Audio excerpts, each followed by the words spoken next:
Yo, people, welcome back to the channel. For the big one, the Cricket World Cup final, India versus Australia. Haven't been able to do much watch-longs because of the timings and everything, but we're bringing you the final. And joining me is, of course, Mane. Um, and yeah, Australia did win the toss and chose the field. We are currently doing the second innings, where Australia are in a spot of butter. Appeal from Shami from the whole Indian team. I think that hit him a bit high and going wide, but yeah. Manny, how are you? Yeah, all good. I'm sorry I wasn't able to join or do watch long earlier because, as a lot of people know, I was the DRS time has just elapsed, so Rohit obviously not wanting to review that, and probably of the opinion, as you said, Hanno, that we take a look at the ball again, better seen position than earlier on. Not necessarily going high, but it possibly might have hit him. It did hit him high on the pad, but could possibly have hit the top of leg if it was going onto leg. But there was always a doubt that it would have been rising and going a little bit up. So obviously, with Australia winning the toss and choosing to field, this is how India did in the first innings. Not the best of performances. Rahul Lokesh, of course, top scoring with 66, and Virat Kohli getting a 54. A nice breezy knock of 40 odd from Rohit Sharma, but wickets being lost at regular intervals didn't help their cause. However, the situation as it stands after the first 5 overs is that Australia have been able to score some boundaries, but they've lost 2 wickets already, with David Warner getting out to an exceptionally ugly hoik, being caught by Kohli at slips, and Mitchell Marsh going for one extravagant shot too many off Jasprit Bumrah and holding out to Rahul Lokesh behind the stumps. And now we see Shami coming in with the third ball of the over, and Head plays that very circumspectively indeed. So after literal carnage in the first 4 overs, we had a wicket maiden from Jasprit Bumrah, and those 2 wickets and that wicket maiden in particular have sort of shifted the balance slightly in favour of India, although it is predicted that Australia will win by the win predictor by 58% to 42. And talking about Shami's success with the left-handers. But as we were talking about backstage, Hanno, these two, Smith and Head, will need to keep a cool head and keep a partnership. Otherwise, it might be pretty shammy-full if they were to play one more loose shot and lose another wicket. No, definitely. I think these two, like Australia, bat deep, but you need one partnership just to take you closer to that total. As you saw what they did when they chose also pretty low total, 212 against us in the semi. The Yes. only really big partnership in terms of runs was the opening partnership of Warner and Head, where both where they were 60 runs for 0 after 10 overs, and that basically put us out of the game. Um, so they need that type of partnership. Maybe not as quick run scores, but that amount of runs need a 60 plus partnership from you on to just get you inside 100 of that total. And then you can back the rest of your team to at least get 120 runs and say you to that total. Absolutely. And you see what a difference these last 2 overs have made. At one point, the Australian run rate was 10.25. Now, with a wicket maiden, and now this over from Shami, which has just been done with a loss of 1 run, Australia are now 42 for 2 after 6 overs. It's now gone to exactly 7 and over. So, as you can see now, they've started to realize that they need to play a little bit more circumspectively. But again, they are going to have to look for a few bad balls. I would there was talk in the Instagram chat as well, especially about the possible dew factor. If there would be some dew, I think some people said that maybe India would have a chance of getting a few wickets. But I always knew that Bumrah and Shami, with 42 wickets between them in the tournament, now of course 44. Um,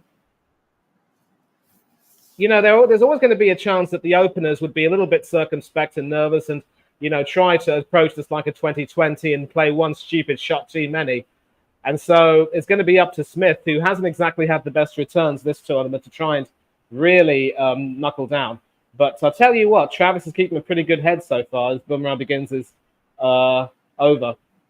Right arm round the wicket to the left-handed head, and that is played all the way to the cover fielder. And we're seeing highlights of Mitchell Starc, who took 3 wickets in the innings. I think that was Shubman Gill who holed out. And some pretty injudicious shots there being played by the Indian batsman, which never really did them any favours. And Head smartly takes a single off the second ball all the way to, I believe that's the point region. And I'm not into the fantasy stuff, but so credit to Australia. I think they started to realise now that they've got to try to edge their way, because the best part about bowling India out for less than 250 is that they don't even have to go to run the ball now. True. Don't have to. And the only thing is the pressure. Because you see that Steve Smith, 6 balls face 0. Pressure makes you play steady shots. And I'm going to go back to our semi-final. Australia bowled really well. The ball was swinging in and out, bit of reverse swing. But we didn't go out to the great deliveries. We went out to the bad deliveries. And that cost us. And there we see Steve Smith get off the mark. It's straight down the ground for a welcome boundary. But that pressure of not getting the balls through the gaps and stuff like, and the dots, caused us to play set shots and cost us our wicket. So yeah, is what it is. So if India can Yep, keep and these you can see.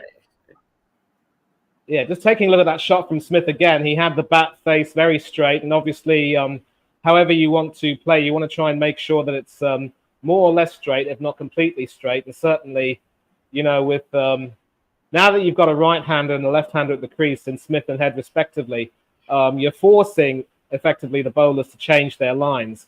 Bumrah having to go around the wicket to try and attack the left-handed Travis Head, while back over the wicket to the right-handed Smith. So that boundary is some welcome respite, definitely. Oh, a nice shot for an LBW, and he's been given. He's been given. That looks straight to me. Only question is the impact. The impact was that. Where did it hit Smith? No, is he walking? I think he's walking. He's walking. Yeah, he's walking, and it's a marvelous breakthrough for India. 47 for 3. They are in deep, deep trouble.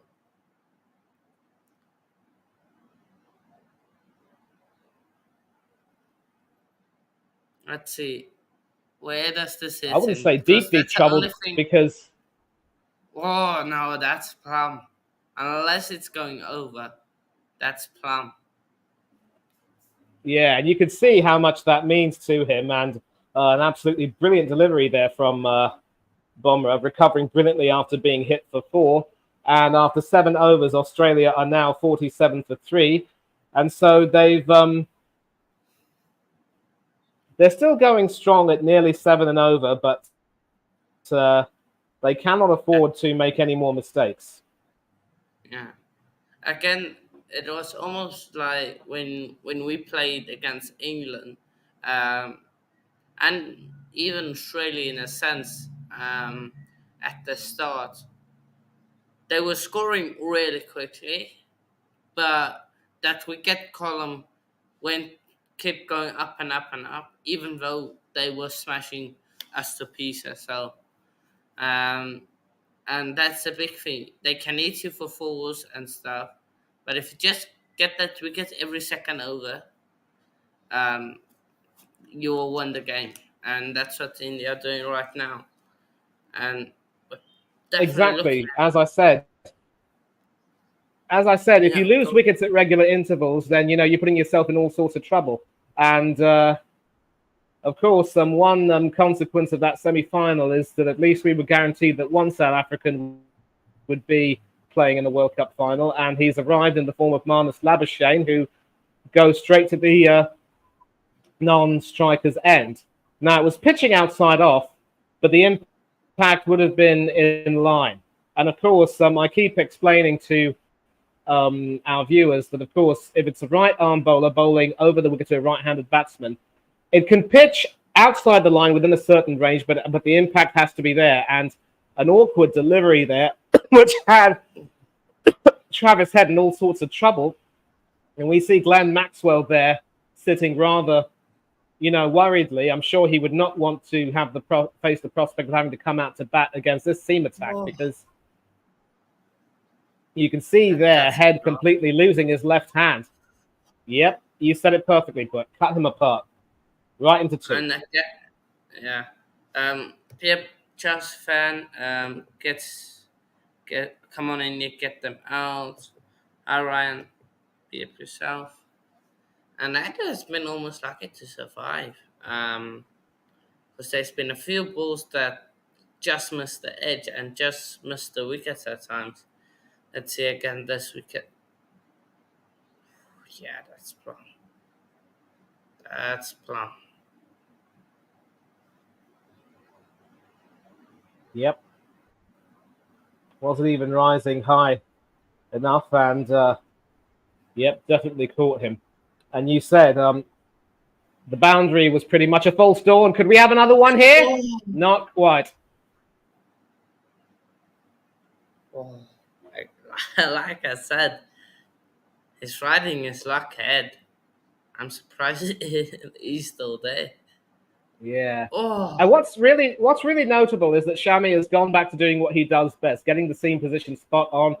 In his first two overs, he was straying down the line horribly, and he was being hit around the park. But what a difference those few wickets have made. And now, from a position of strength, from a terrific start, Australia now are in a spot of bother. But, Head and Labuschagne can certainly steady the ship if they can just try and, get a few edges here and there. The only problem is, of course, now they're just not able to find the singles. And I think it's fair to say that anything that comments... DRS says impact outside. I don't know. This is one thing, Manny. No. It might just be me, but I don't trust the technology on this when they do this. Because for me, I think they can almost tweak it a bit so that it misses the stumps. I don't know how, but I think they do. Yes, Wolf, long time no see. Also, Wolf. This reminds me. Hi, Stephen. This reminds me. Canada played in a cricket game, and I think Canada won. I think. Canada cricket.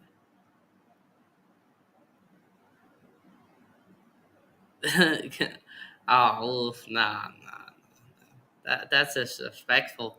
Saying they're going to South Africa. No. Oh, we didn't parlay, but okay. Yeah. It was interesting when South Africa lost the 2007 World Cup semi-final to Australia. Graham Smith had an interesting definition. He said, to me, a choke is when you get close to victory and then you throw up all over yourself. We just got outplayed. That's not a choke. And now we see the South African Labuschagne, of course, playing for Australia. His first ball dealt with easily enough, but he might also be feeling exactly the same pressure that Steve Smith was facing. And I think it has to be said that Steve Smith hasn't enjoyed the best of World Cups given his pedigree. of course, it was good that he got to play because bear in mind, in stark contrast, when they had the World T 2020 in Australia, which we covered, he hardly ever got a game because Tim David was preferred ahead of him. And if memory serves me right, he did play one game in the group stage, but that was it. This time around, I think he's played in most of their games, but only scored a couple of 50s. But Labuschagne at the moment looks to be doing okay, I would say. Yeah. What qualities do you think he will lend to this I lineup? think just sticking there because just sticking there, he can stick there at the pitch for a really long time, and he can hit some few shots if he is in. Yeah, Yeah. Wolf. This is what I wanted to say about your cricket team. Um, is you've qualified it for the T20 World Cup that is next year in 2024. So yeah, for team to support there. After you beat Bermuda by 39 runs. So yeah, men's Yeah. T20 World Cup for the first time in Okay. English history. So yeah, Now, um, now take a look at this. Take a look at this. From 41 for one, I think after four, at a very yeah, healthy after 10.25, they've literally halved that run rate almost now. Just done 5 runs off 4.4 overs. And what Bumrah and Shami are doing right now is using the pitch to their advantage and just making sure they get the line spot on, because if their line is spot on, then that's it.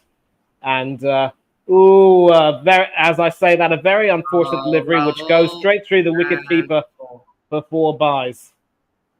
yeah, but Manny, I want to hear your opinion. So I've got this conspiracy theory, or whatever you like to call it, that they can almost doctor the results of the LBW, that they can tweak it almost so that it misses the stumps, or tweak it so that it hits outside of the line, just to either protect the Umpire. the umpires or to help one of the teams. I don't know what you think, but yeah. Well, Labuschagne does brilliantly to play that ball on its merits, and at the end of the ninth over, it's 51 for 3. Of course, that very unfortunate delivery going for 4 has brought up the Australian 50, and welcome respite, and they now need 190 from 41 overs. And to answer your question, I think that's a little bit of a harsh call because, look, I saw the delivery from Bumrah, which got Smith out, and you could see that it did pitch outside the line. I'm not going to go so far to say that it can be doctored in a way to try to add some intrigue because, look, they follow the ball meticulously. Now, Smith could have reviewed, but the problem is, whenever you're a right-handed batsman playing against a right-arm bowler and the bowler's bowling over the wicket, he can bowl outside the line to a small extent. And as long as his pitching going on to hit the stumps, you can technically be out LBW. Of course, that doesn't mean that you can bowl completely well outside and then have it jag back in and hit you on the knee roll in front of the wicket and say that you're plumb. No, it doesn't work that way. So I think Smith was perhaps a little bit ill-advised and not at least asking for a review, but maybe he thought he didn't want to take a chance with the way the ball was moving. It could have possibly done in for him, and maybe he felt that it did hit him in an area where it could have been plumb. So he said, you know what, to heck with it, might as well be on my way. And first ball from Ahmed Shami, played by Travis Head. Second ball also trying to sort of guide that to sort of past the slips all the way to third man, but I believe there might have been a short third man up there who dealt with that. And that's the thing. Credit to Rohit Sharma. He's getting his fielding spot on, just proving that anything that Pat Cummins could do, he could do better. And of course, let's not forget that in the first innings, India also made a bit of a rollicking start, but lost too many of their own wickets. So it's just playing out the way it is. And if Australia lose their heads, if Travis loses his head and his wicket, then they could be in trouble. But having said that, that is guided straight through the gap between the slips and gully for 4. And once again, all right, that's it. I'm going to shut my mouth. I'm going to shut my mouth. No more. The He's a commentator's curse is lucky. working against India. The commentator's He's a curse is working against lucky India. boy, you know. No, I Fair disagree. play to Head played himself. that. He was never going to get out playing that shot. It went along the ground, and he took advantage of knowing where the fielder was. So, yeah. Yeah. But Steven says this game is in the balance, definitely. Who says Australia bowlers? We did our job. Australia batter 7 days in our face. Oh, that shot definitely is Oh, even better. yeah. Nothing lucky about that. It certainly Yeah. didn't look cross-batted, but you could see the swing there. Oh boy, oh boy, oh boy! Um, and now But the Shami first is back under pressure, and so this could very well be what puts Australia back on top. Any more comments? We got plenty now. Mr. B. Um, Yeah, I I agree with if that. Smith should have reviewed. I wouldn't review it. Like if even if I first that, I probably wouldn't have reviewed it. And once Oh, he again, almost drives it onto his stumps. very Almost nearly onto his stumps. very lucky boy, you know. And it is lucky in my life. Yeah, Um, listen. We will update the score at the end of every over, or whenever yeah. there's a wicket. I also support England. But yeah, Wolf at 60 for free after 9.5 overs. So 1 1 then, yeah. Um, Yeah. no worries, no worries. We'll keep you updated. Where is it? Oh, wait. Smith, if he was, sure he would have revealed. Yeah, he wasn't. I think the Kangaroos will win. So up there for the Bay. And yeah, 9 runs from that over. 10 overs gone, 60 for free. So if that was 60 for one, England should be in a good position. Yeah. Australia, you Um, mean? yeah, sorry, Australia. Aussies getting ones that bat down right to Zampa. I think Zampa can bat, but I don't really think so. But first change from Boomer, and Chemi, and it's the dangerous Ravinder. No, not Ravindra. Rushing Jadeja. Um. So yeah. You are lucky. I mean, I've got all these ridiculous Oh, it advertisements is going on Ravindra. right now. Okay, Ravindra Jadeja. Yeah, Ravindra Jadeja. They call him Sir Jadeja for some reason, and wasn't able to really trouble the scorers very much. Um, and of course, And the fact that Ashwin Ravichandran isn't in the team means that obviously round the wickets with left-handed head, and that could very well end up oh, being you buys, I think. lucky bastard again. No, I disagree. I mean, if you're bowling round the wicket as a left armer to a left-handed batsman and you bowl that way, I mean, Head might as well have left that alone. That should have been called a wide. But well, in any This case, I mean, Ravindra it is counted as a wide and a buy, so that's 2 runs. So 36s and they win the match. He says that Wolf is just simple, just 36s. Uh, yeah, this is Australia's game to lose. But that weekend column, it tells a different story. yeah, and the worst part is that if Jadeja ends up being ineffective over here, then it just begs the question that maybe they should have picked Ashwin Ravichandran with his variety of bowling and the fact that he is also Has he a pretty played the darn World good Cup batsman. match? I believe he played one of the first games when India decided to go with 3 spinners. But after that, we haven't seen Oh, him. but I think he got injured. Didn't he get injured? And that's why they brought in Shami. No, another seamer got injured, and that's why they brought in Shami. But if Oh, Ashwin was injured, then maybe that explains it. But still, I mean, you have to feel Moses. for Ashwin Ravichandran. Dropped for the World Test Championship final, and now hardly getting a game in this World Cup. If I were him, I'd retire from international cricket and concentrate on the IPL.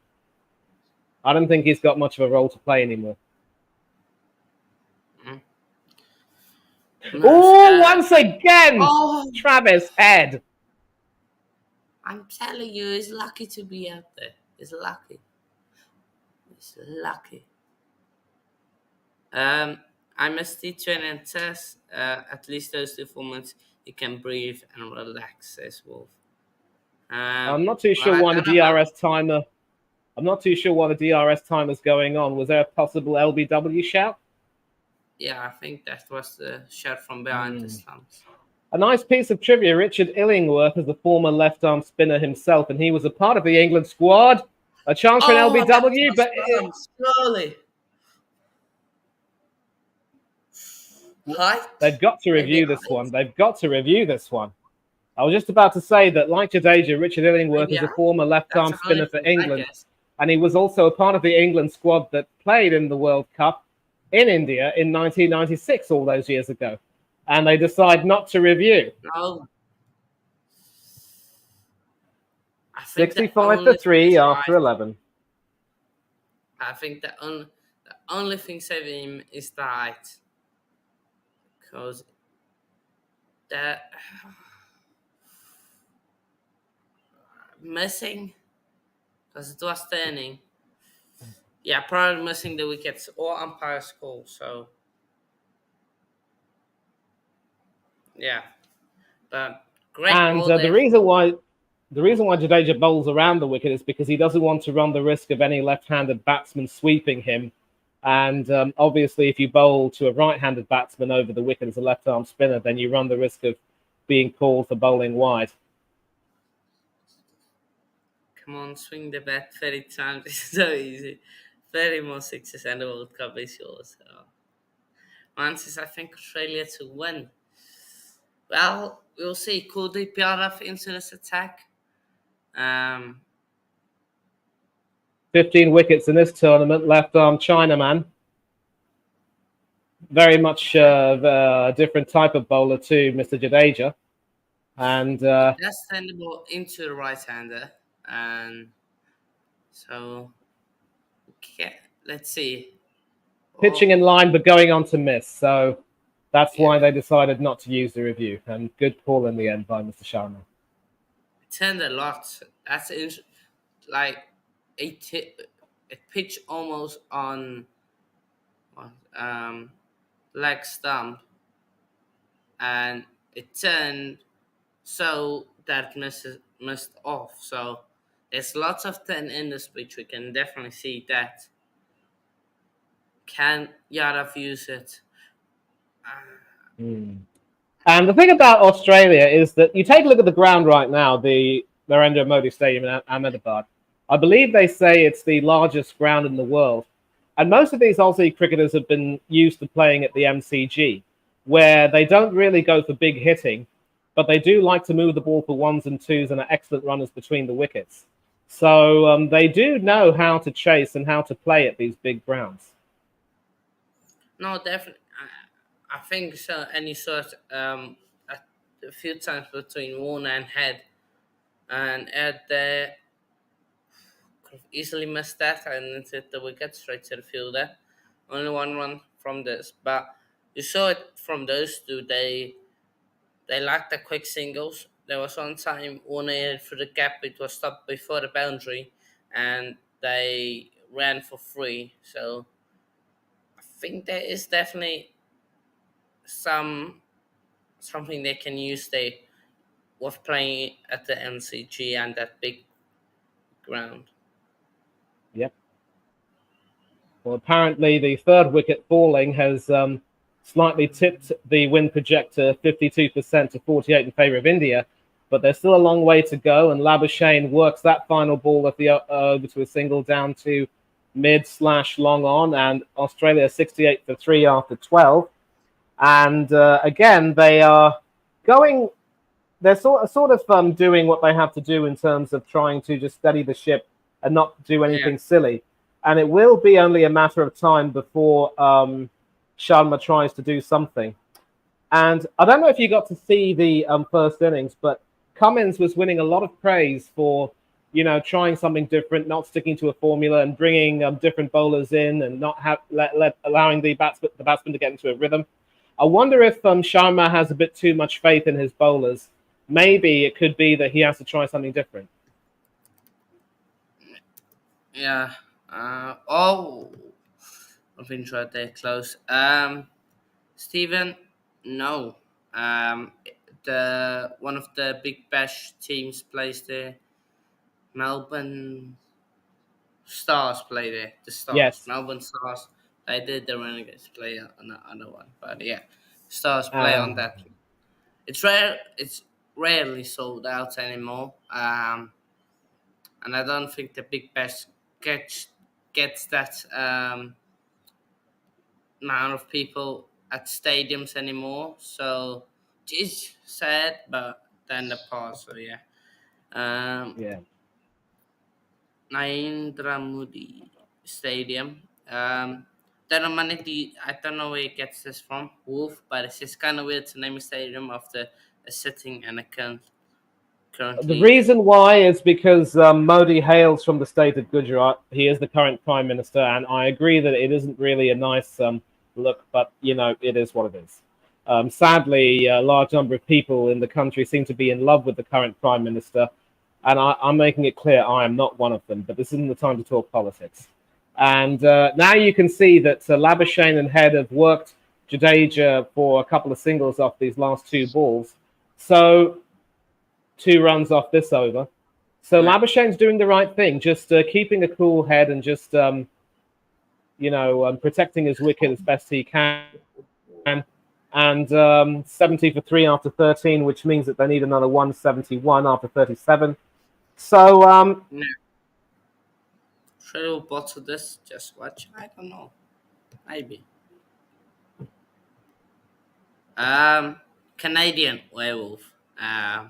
Let's be a Canadian. Canadian werewolf. That's yeah, American. Canadian. Um, uh, yeah. Well, Australian. technically he is North American, but it is what it is. Yeah, North American. That Australian betting man thinks he's Superman or something because he says in referring to Travis Head. Yeah, Canadians. So Canadians over Americans. So, yeah. And once again, they're leaving that point area completely unguarded. So if he gets it on the square, Travis Head, he gets an easy single. And you'd think they'd want to try and, choke the flow of runs. We'll see. One sec.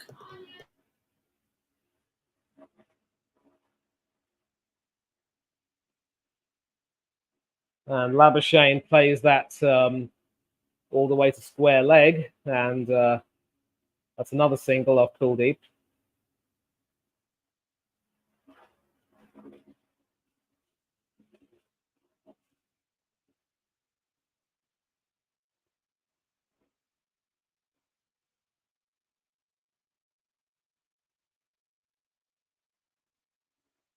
Yeah, and you can see with Kuldeep's third ball, he was able to use his wrist quite perfectly, coming out the back of his hand, almost a top spinner, but sort of going straight on to the left-handed head. So he wasn't quite able to play that away the way he normally would.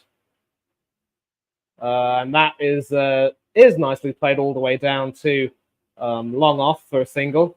And so 3 runs from this over. And it could very well be that it could very well be that the Aussies decide to milk Kuldeep for singles.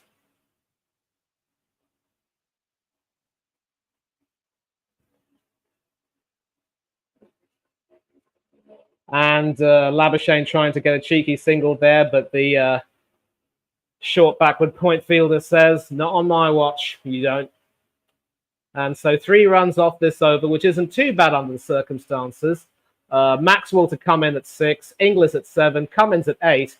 So yes, they do bat very deep, but you definitely don't want to have a situation where you have to rely on Maxwell to bail you out again. And Labuschagne takes a single to end the 14th over, and Australia are now 74 for 4 after 14 overs, which means they need another 167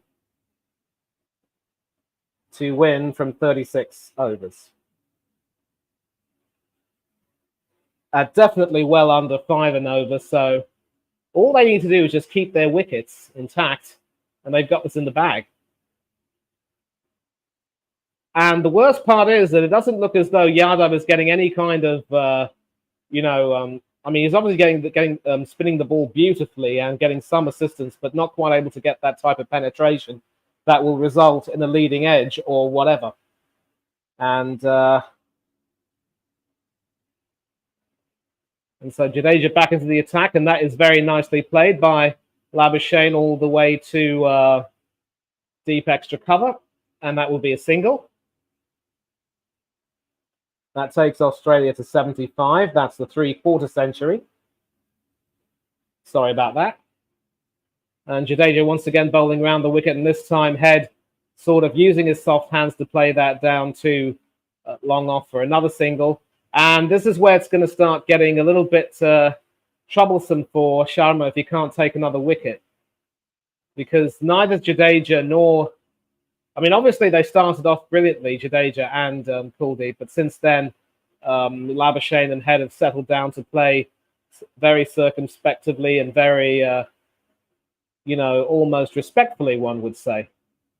So once again, left arm round the wicket to the right-handed Labuschagne, who rolls his wrist and nicely plays that all the way down to the extra cover region, and that will be another single. And you can see the people at Ahmedabad rather quiet there for now. And very nearly another single, but this time the fielder was brought in.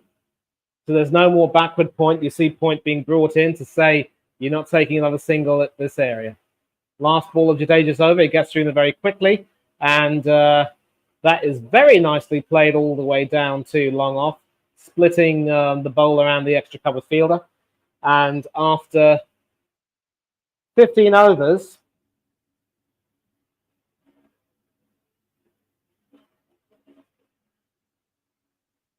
Australia are 78 for 3, which means they need another 163 to win from 35 overs. Oopsie daisies.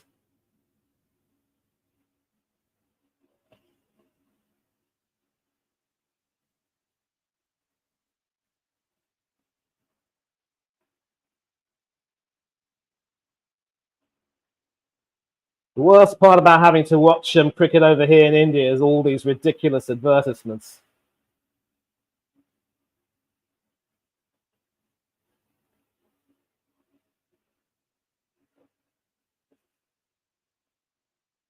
There was a single taken off Kuldeep's first ball, so that means that they're now 79 for 3.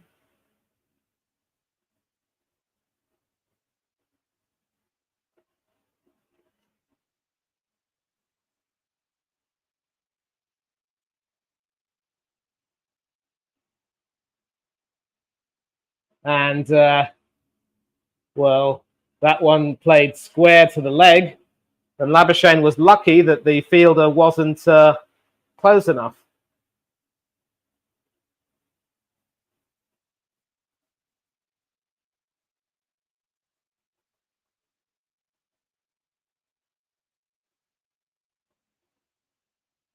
But this time he's able to play that and tuck that behind backward point, and that will be a very well run single. That takes Australia to 80.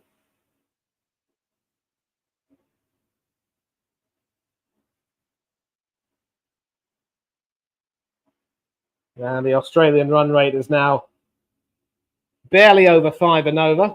And Virat Kohli there doing an excellent job at cover. Potentially could have been a wicket, but don't think it carried. But you can see that the fielding has certainly proved very key.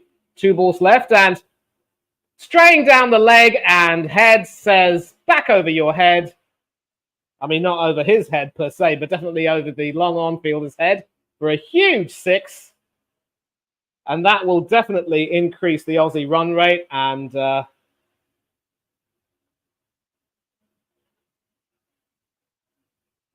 certainly not good news for India. Straying down there and Head being able to sweep that. At 84 meters 6, and you can see the fireworks going up as we speak. Last ball of Kuldeep's over. How does he respond? Well, he responds by tossing up another ball, which Head almost nonchalantly plays down to long off for a single. And after the end of the 16th over, Australia 87 for 3.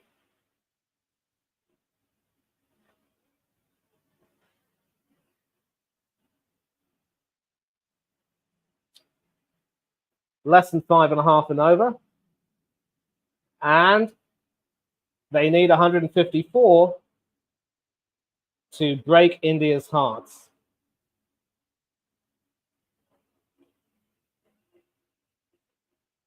Now you can see Kuldeep sort of bowling it from, the outside of his hand, but it sort of strayed down leg, and all Head had to do was sort of get down on one knee and hoik that over, reminiscent of the legendary Alan Border.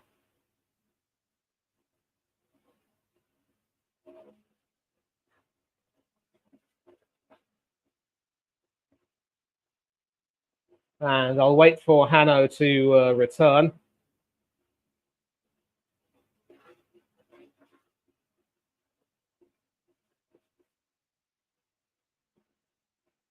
And so we've got Seam back into the attack in the form of Mohammad Siraj. So didn't bowl in this innings, and so this could be a good gamble. And the first ball, immediately a huge slash at that by Head. Didn't quite carry through to Virat Kohli at cover. And so this could be an important bowling change, because it was Bumrah and Shami who opened the attack. But Mohammad Siraj coming in will certainly offer a different sort of pace. It could very well have been a better idea to have Siraj and Bumrah open the bowling and Mohammad Shami come in, because Shami is pretty good at working with the tail, especially with the old ball. But second ball, right arm over the wicket to the left-handed Travis Head, and excellent bowling, which has sort of stopped him from really getting the ball away. That ball, of course, the second one, of course, he tried to play that a bit square on the off, but it went straight to the backward point fielder who was brought in. The second world-ranked bowler, 13 wickets in this tournament, a personal best of 3 for 16. So he definitely can have some wickets, and India's seamers have been outstanding this tournament. Not too sure if you're going to call that a wide. Certainly won't be called a wide, I think. Rather awkward bounce there, which sort of rather slowly went over the wicket. And just replaying that 6 from Travis Head off Kuldeep Yadav, 84 meters. He really launched into that. And that was a shot which Alan Border in his heyday enjoyed playing.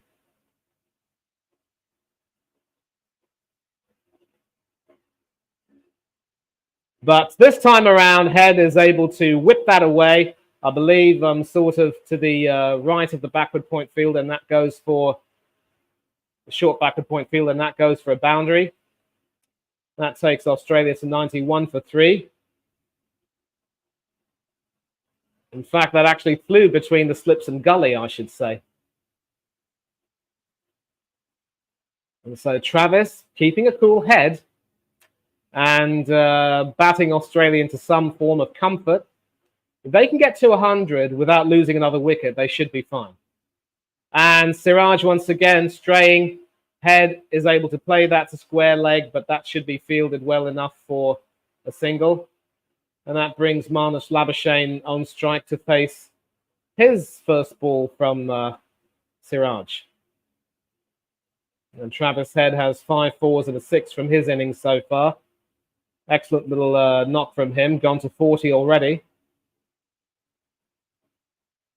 5 runs off this over, and Australia are playing sensibly and certainly not in the mood to lose any wicket to a rash shot.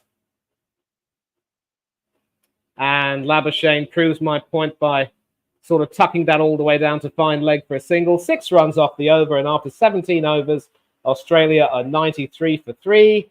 And going along reasonably well. Another wicket, of course, will change everything, because you definitely do not want to have Glenn Maxwell coming in at this very early stage in the game.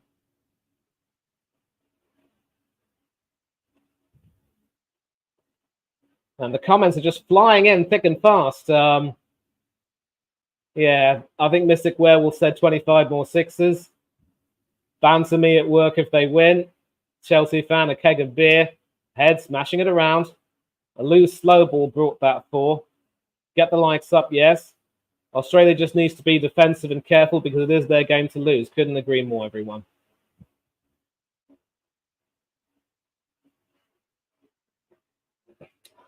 So if you're just tuning in right now, of course, this is the ICC Cricket World Cup final live from the Narendra Modi Stadium in Ahmedabad. Australia won the toss and chose to field, and in India's first innings, they were bowled out for 240.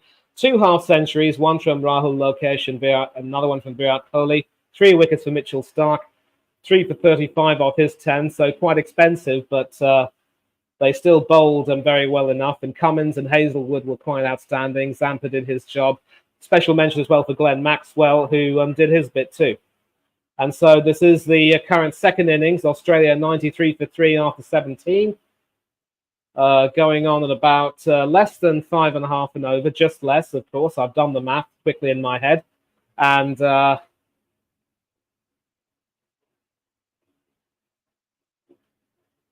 they still need another 148 to win from 33, which is barely, it's not even 5 and over. So as our friend Mr. Werewolf has said, it is a very, very low target, and it is their game to lose. India not quite bowling as well as Australia. I think the spinners so far have not really had much joy, and I think that sort of proves that Cummins' decision to bowl first was probably the correct one. Shami, Bumrah, and Siraj might have made hay on that wicket and really gotten Warner out even more cheaply. I would have predicted him getting out for a duck and not really allowing the batsman to settle. And we see in the drinks break, the fireworks are on display. And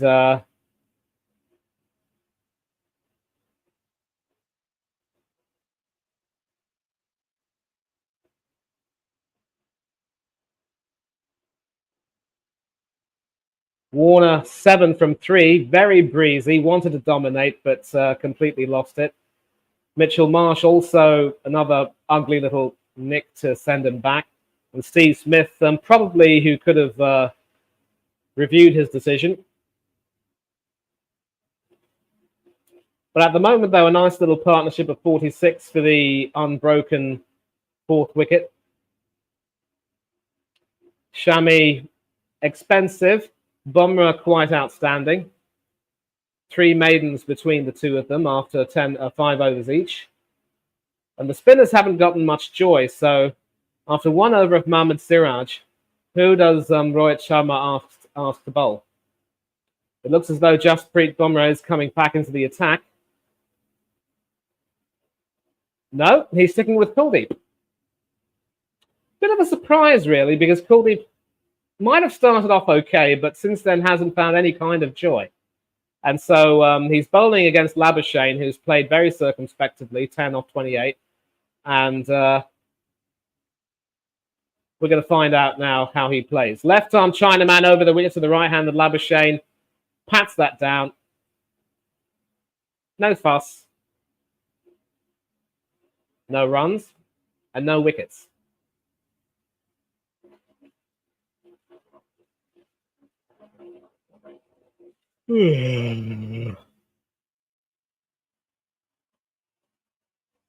Second delivery.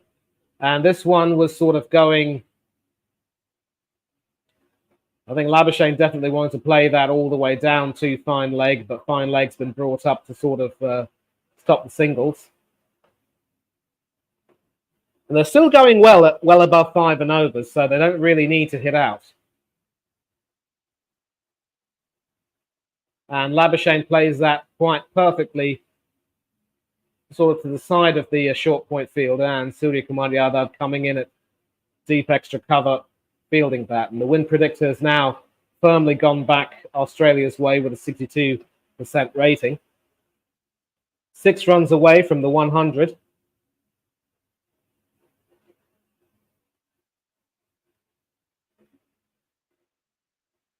Kuldeep now to the left-handed Travis Head, who doesn't quite get that away and only succeeds in playing that to sort of a mid-on fielder who's been brought in.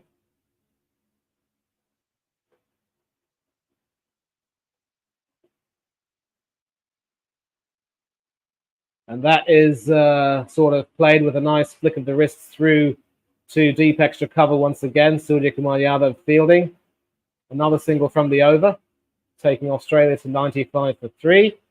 And this current partnership has now gone to 48 off 66, with Labuschagne playing an important supporting role to Travis Head, who's scored 31 from 35 in that partnership. Last delivery, and Labuschagne pats that back.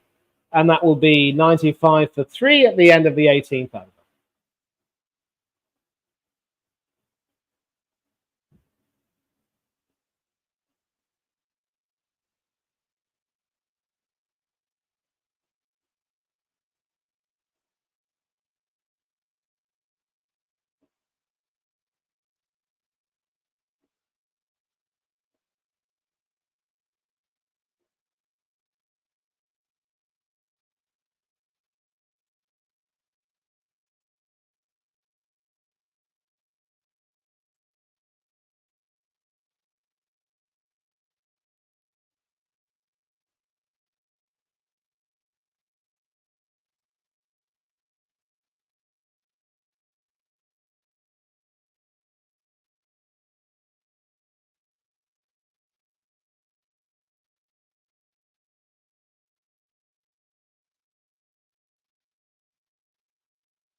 And Siraj back into the attack. He was hit for 6 from his first over. Not a 6, but 6 runs.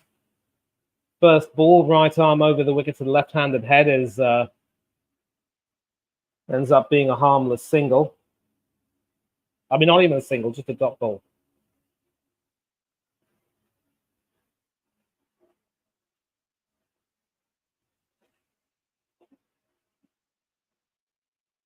Once again, round the wicket, and Head really slashes at that, but that goes straight to deep extra cover, and Shreyas Iyer doing the fielding there.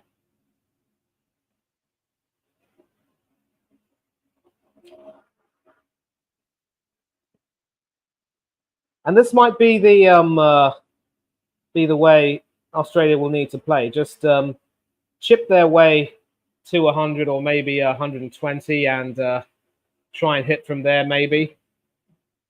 And we're seeing a graphic now which talks about how there's hardly any footwork from the Australian batsmen. So far, they've been pretty lucky to have kept a lot of their wickets intact. Travis Head in particular has had many, many edges that on any other day would have gone on to his stumps.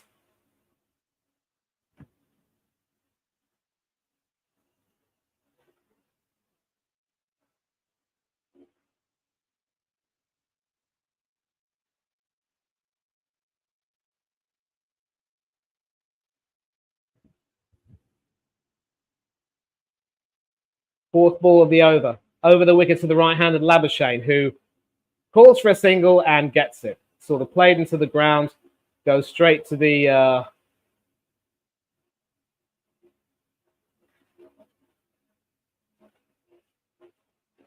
not quite the extra cover region, you could say forward point maybe. And that is the 50 partnership for Australia from 71 balls. 12 for Labuschagne, 32 for Head, 6 more runs in the form of extras.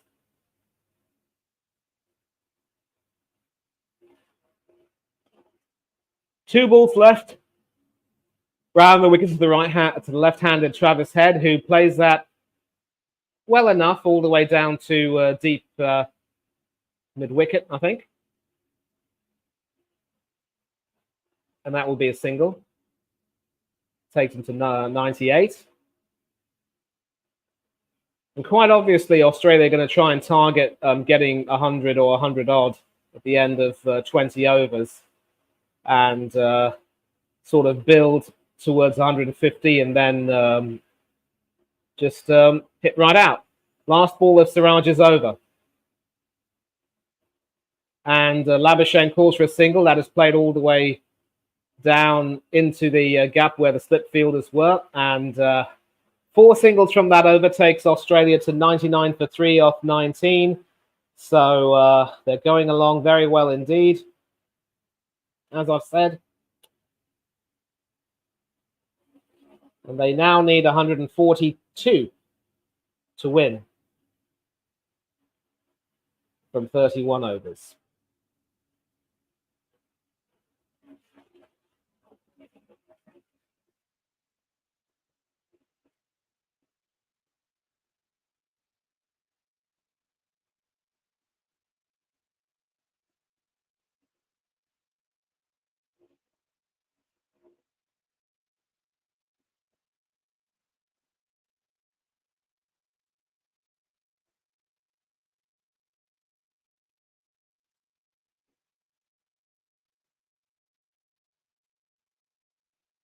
Yeah, I'm going to see if there are any more comments right now. I think the comments were flowing when Hanno was back here. Only conceding 4. At this point, Step C, they need wickets. They don't just need... Or maidens would be good, but wickets would be better. And Kuldeep, of course, back into the attack over the wicket to the right-handed Labuschagne, who plays that quite beautifully. And the cover fielder over there, the short cover fielder, wasn't able to get that. That goes all the way to long off, and that brings up Australia's 100 after 19.1 overs. Going at just over 5 and over now, so the run rate has effectively been halved, but that doesn't bother Australia one bit, and it means that with Head back on strike, will he look to attack the left-arm Chinaman bowler? Well, obviously trying to sort of guide that to the third man region, but short third man saying, oh, no, you don't.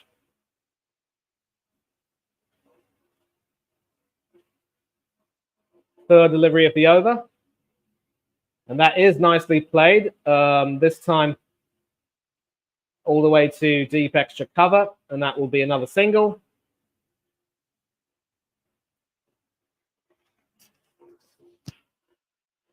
And this is where Australia are now going to have to really decide how they want to go about this, because they are going very well, but they cannot allow themselves to relax at the same time. And an excellent delivery there, which had Labuschagne in all sorts of trouble. In the end, deciding not to play it, and it goes harmlessly through to Rahul Lokesh behind the stumps.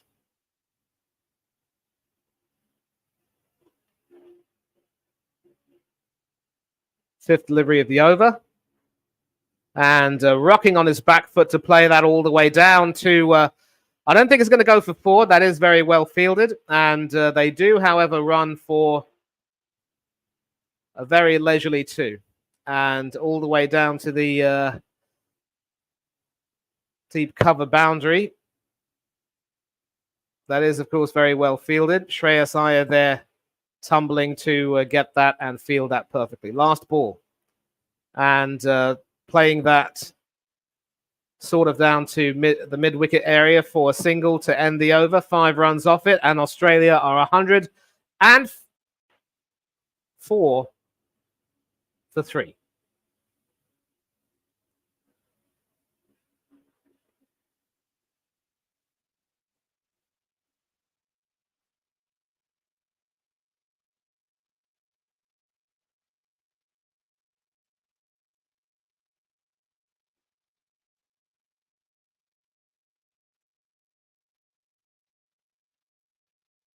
So Australia, after an uncertain start, much better. After an uncertain start, they seem to have settled themselves down a little bit. A nice unbroken partnership at 57 for the 4th wicket has started to sow some seeds of doubt in the bowlers as Siraj comes back into the attack. Labuschagne hoping to play that back down to long on, but long off rather, but mid off positioned over there says you're not going to get anything. And so it's Kuldeep and Siraj to continue. I think Jadeja hasn't had that much in terms of joy, although he has been economical. maybe Sharma might be saving him for the latter overs when he has to bowl at the lower order batsman. We'll have to see. But again, Siraj into the attack, right arm over the wicket to the right-handed Labuschagne, who does quite well to sort of pat that out down on the ground where the slips would normally be and steal a single there. And that takes Australia to 105 for 3. Travis Head is 6 runs away from an excellent half-century under the circumstances. And, of course, the last recognised batsman is Glenn Maxwell with a strike rate of 126. And, of course, who played the greatest ODI innings against Afghanistan in the group stages. He won't want to come in so early, believe you me. Round the wicket to the left-handed Head, who literally smites that all the way down to the deep mid-wicket boundary for 4. And you can see that Australia have decided enough's enough. We're going to look for the bad balls and try and take them apart. And I think there's a reason why Siraj wasn't picked to start to open the innings while Bumrah and Shami were. But that ball clearly wasn't penetrative. It was a little bit short, right into Heads' line of vision. And he said, "Thank you very much indeed." And it's the same treatment all over again, but this time this should be fielded by the deep square leg fielder. That will be another single to take Australia to 110 for 3. Hello, Stephen. Big up, bro. Big up, big up, big up, big up. Werewolf is an Australia fan today. I think it might be the Commonwealth thing. Thank you very much indeed. I will keep doing it as often as I can. Thank you very much indeed. 63-run partnership between these two, going along quite smoothly now. And Siraj at the moment, not quite able to take any wickets, but being backed up by some pretty sharp fielding. Labuschagne unable to get the ball away. Once again, trying the same shot, but just sending it to a fielder.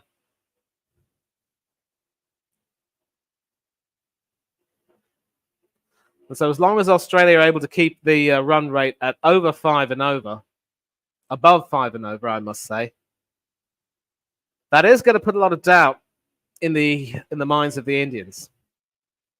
Last ball of the over, and Labuschagne again hoping to try to play that on the leg side this time, but not able to get any joy, and Australia are 110 for 3 after 21 overs.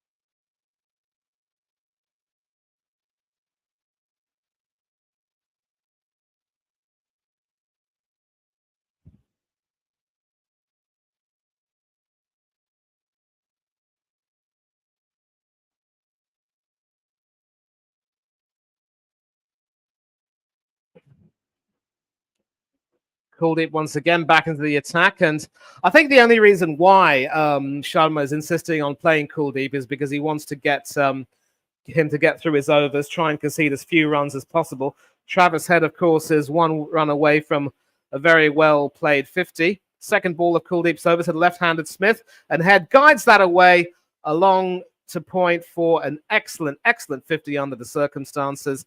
That takes Australia to 111, which is, of course, Nelson. And Australia need to be careful. The last thing they'd want is to lose a wicket on this very number.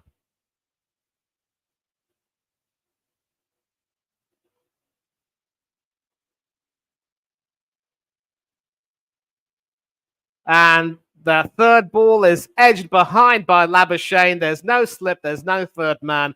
And that will be 4. And you can see the head starting to drop just a little bit.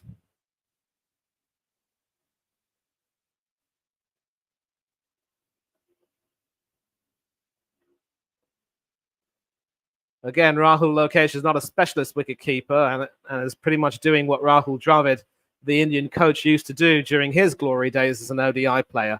Labuschagne playing that onto his ankle, not able to get that away.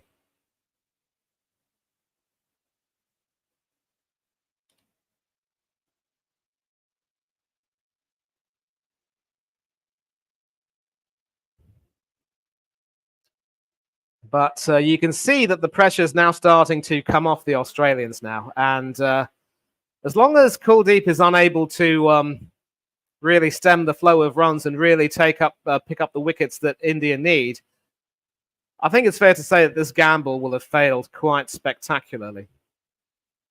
Labuschagne taking a single there all the way to long on, bringing Head back on strike. Head is now on 50, so he can either go on to make a century or he could end up holing out.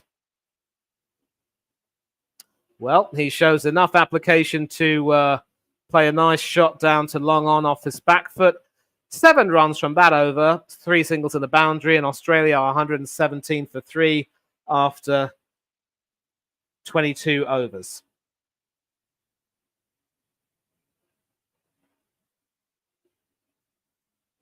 And so they just need another 124 to win from 28 overs.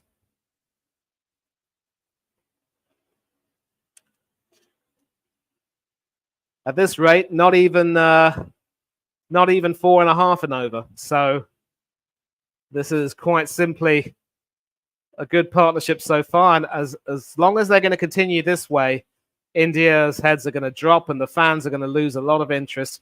India need a wicket. Jadeja back into the attack. Round the wicket to the left-handed Head, who plays that all the way to... well, eventually they decide against the single.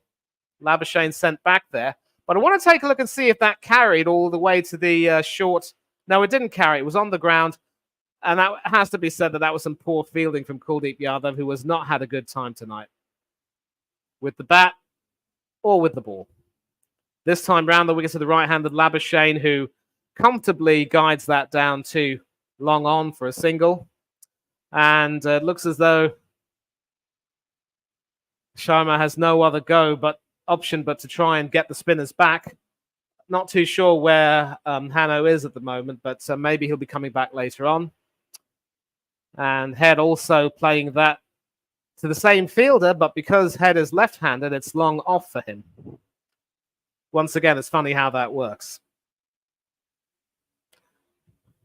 Okay, they could possibly win. You don't know. Don't jump the gun. Bobby K, all the way from Canada. Good morning to you, or as you would say, Sat Sri Akal, Paji. Wonderful. With family watching the game, just want to say hi. Come on, India. I'm not too sure it'll be happy watching for you, but Bobby, listen, I will be more than happy to send you the link, and if you want to come on at any point in the game to just have a chat and talk about how you saw the game, you're more than welcome to, and just let me know. Big up Bobby K. Yeah, afternoon in the UK, of course, and Hanno bailed. He should be coming back, maybe. We'll see. And this time, Head once again hoping to find a single down the same area, but there's the cover fielder there, the short cover fielder saying, oh, no, you don't. So 4 singles and a dot ball, and that will be a 5th single from that over, and that takes Australia to 122 for 3. Yep. Hey, neighbor. We've got some Commonwealth / Canadian love going on over here. Wonderful to see. 122 for 3 after 23 overs. And Australia need exactly 119 to win from 27. So Australia have gone well past half their target. I mean, not well past, but they're certainly past half their target. And it has to be said that everything Pat Cummins has done has been spot on so far. And I think the spinners so far have let Sharma down. So he might possibly be forced to go back to either one of Bumrah or Shami just to try and get a wicket. There is no way he can allow these two to get so settled in that they will craft a match-winning partnership. If these two get a century partnership, India has sunk. And it is Shami back into the attack. And Head smacks him straight down the ground, majestically, for a 4. And maybe Sharma would have been better off bringing Bumrah back into the attack. But Nothing much wrong with this delivery, but when you've got a set batsman like Head, who's already scored a 50 and looking in really good touch, you just know that it's right in the slot, asking to be hit, and what a hit it was. Second delivery round the wicket, and this time Shami not quite able to tuck him up, but Head not quite able to get that away. His 7th boundary to go with that big 6 off Kuldeep Yadav earlier on. And he's taken a bit of a liking to the fast bowlers. Some of his runs have been a bit streaky, but he's made the most of his good fortune so far, it has to be said.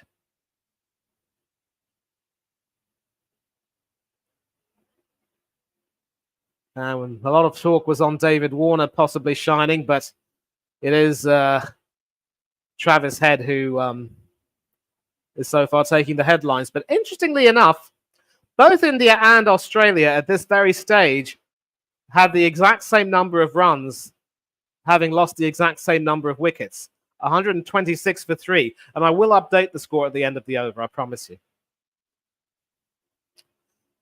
So Cummins was able to break a few partnerships and prevent them from doing very much. And obviously getting rid of Surya Kumar Yadav, Sky, was very important. But with Head playing that for a single all the way to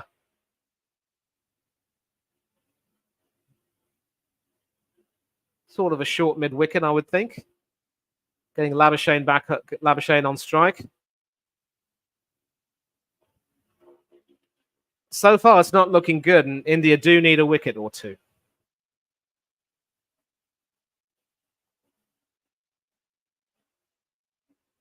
Yep. Typos are the worst, aren't they? Yep, Shami is back. India do need something different. If it rains, Werewolf, then we are going to have to take a look at the Duckworth-Lewis method, or the DLS system as it's called now these days. I do believe that they've already passed the minimum threshold, of course, for applying the method. So it will probably be, at this rate, it could very well be Australia marginally ahead. We'll have to find out and see.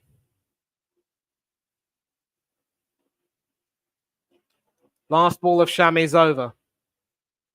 And this time around, Labuschagne sort of blunts it, sort of pats it back down at the end of the 24th over. Australia are 127 for 3. Whoops. Going on very swimmingly indeed.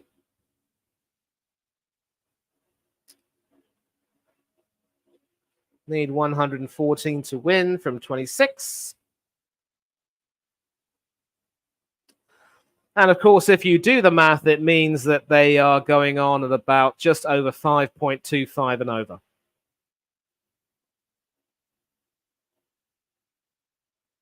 But of course, it was at this stage that Australia started to take plenty of wickets and stem the flow of runs that way.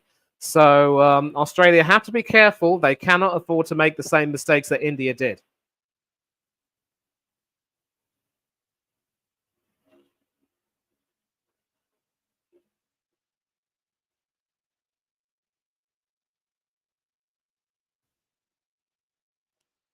.29, in fact, is their current run rate, compared to 4.38, which is the required run rate. Ravindra Jadeja back as the attack, left arm round the wicket to the left-handed Travis Head. And that is once again poked behind the wicket-keeper for 4. And you really, really, really cannot stand those types of runs being scored. Travis Head is really, really starting to get into the heads of the Indians at the moment. And when you bowl like that, you've got to have a slip fielder. Inexcusable. Or at least bring third man up. Second ball is sort of patted down to mid-wicket for a dot ball. Third delivery. And hit down the ground straight to the long-on fielder for a single. And Labuschagne's played an important hand so far with 25 off 50 at exactly a run every 2 balls, strike rate of exactly 50. Head is going on nicely at 64 off 70. So you can see Labuschagne playing that very well indeed, all the way down to point for a single. Backward point fielder Surya Kumar Yadav having to run in for that. And this is quite deflating. And the significance, of course, with Australia continuing to score these runs is that once they get to 141, the target and beyond, the target becomes less than 100. Travis Head guiding that down to backward point for another single. And Jadeja has just not looked very effective tonight. Jadeja and Yadav, India's 2 left-arm spinners, have so far failed to get any type of penetration. And with Labuschagne playing that all the way down to deep extra cover for a single, Australia are now 135 for 3 after 23 overs.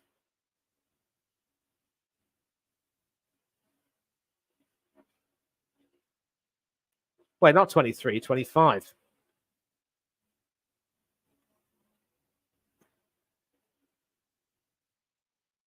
Needing 106 to win from their remaining 25. And so it's at this halfway point that Australia can look at themselves and say that they've done an excellent job.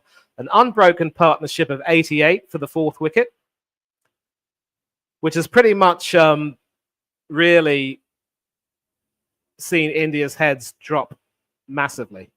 Of course, they just need 1 wicket and all could be well. But they're not going to get it from Mohammad Shami. Not with a ball like that, and not with a brilliant shot like that through the covers from Labuschagne for 4.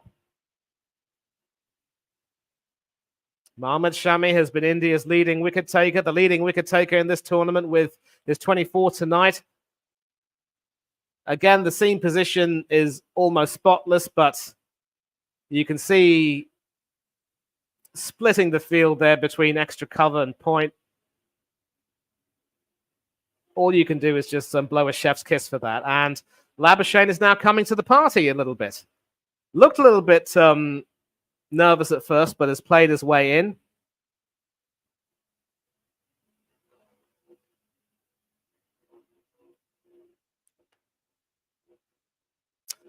And of course, one bonus if Australia do win is that there will be one South African with his hands on the trophy.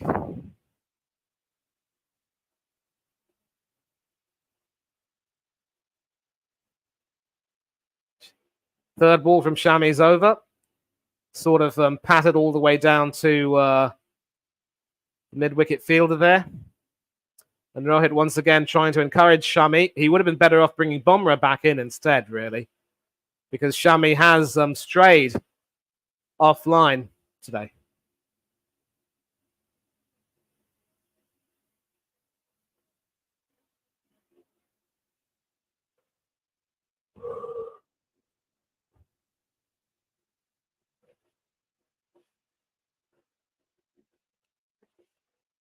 And this is better stuff from Shami, sort of forcing Labuschagne to sort of stay back and not really, he's not really able to get any kind of shot away.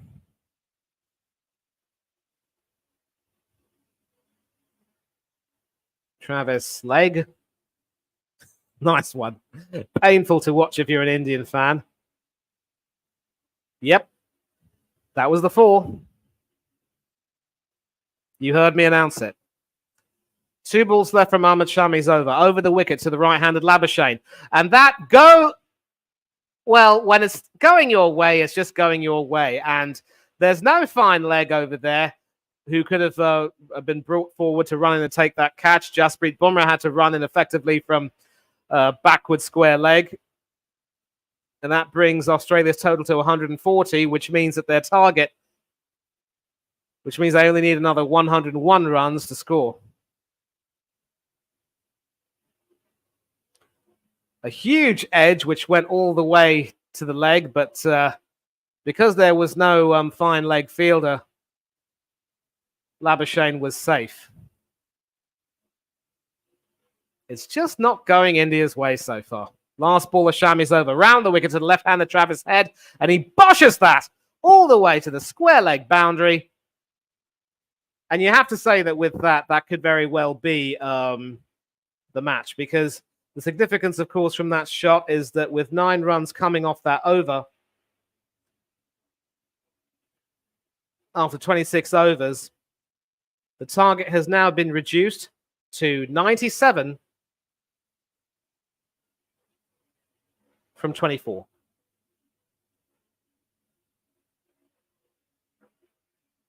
At just over 4 and over.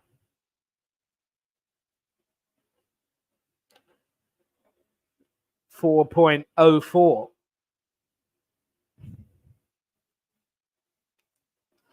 And so the question is, do Head and Labuschagne start to go hammer and tongs? Does Maxwell come in and apply some finishing touches? Or will there be yet another twist in the tail?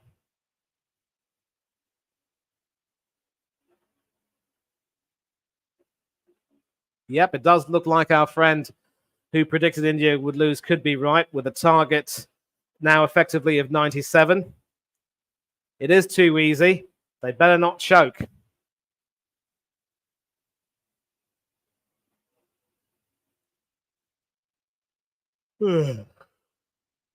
Jadeja back into the attack, and this is really, really, really, really boring. The spinners haven't gotten you any wickets. Shami has completely lost his zip. The batsmen do look well set. But if you bring Bumrah back, all I can say is not even Australia could stop the bomb rush. Rohit Sharma has choked very badly. Second delivery round the wicket played by Labuschagne all the way down to long off. Very harmless, really. And Travis Head, 31 runs, of course, away from a fine century, batting second. And he plays that all the way down to the point region for a single to take him to 70 off 73.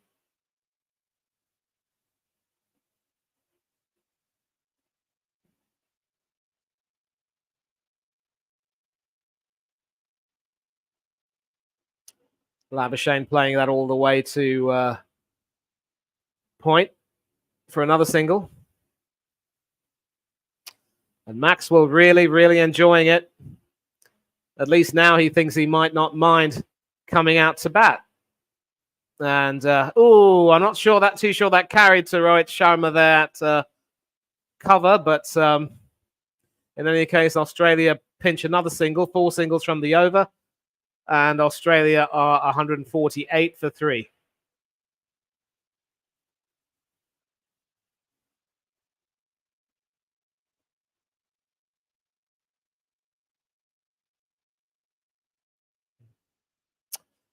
And so 23 overs left, 93 runs needed to win.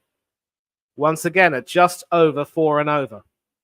A boundary every over will technically tie it, but there will be some singles in between.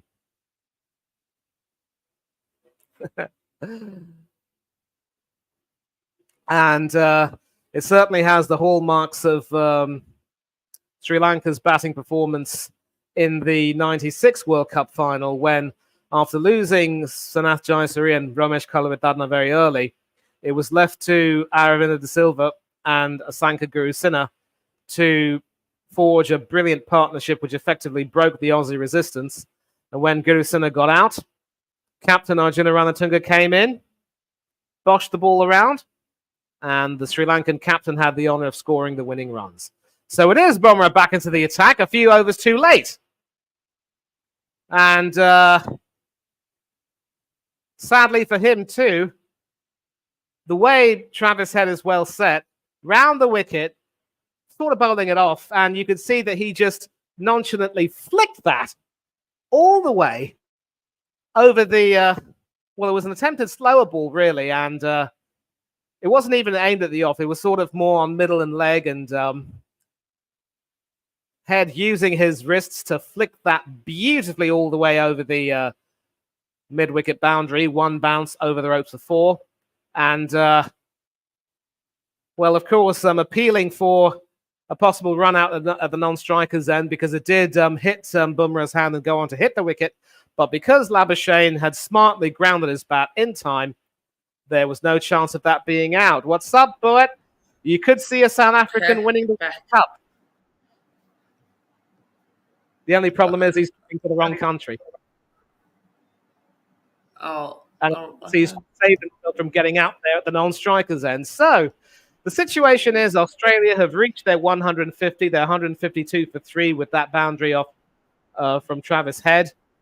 And a beautiful shot straight down the ground, splits the field in 2, and that will be another boundary, 156 for 3. Travis, with a cool head, batting quite smoothly, 79 off 77. This isn't a question of Australia's match to lose. I think Australia have already won it.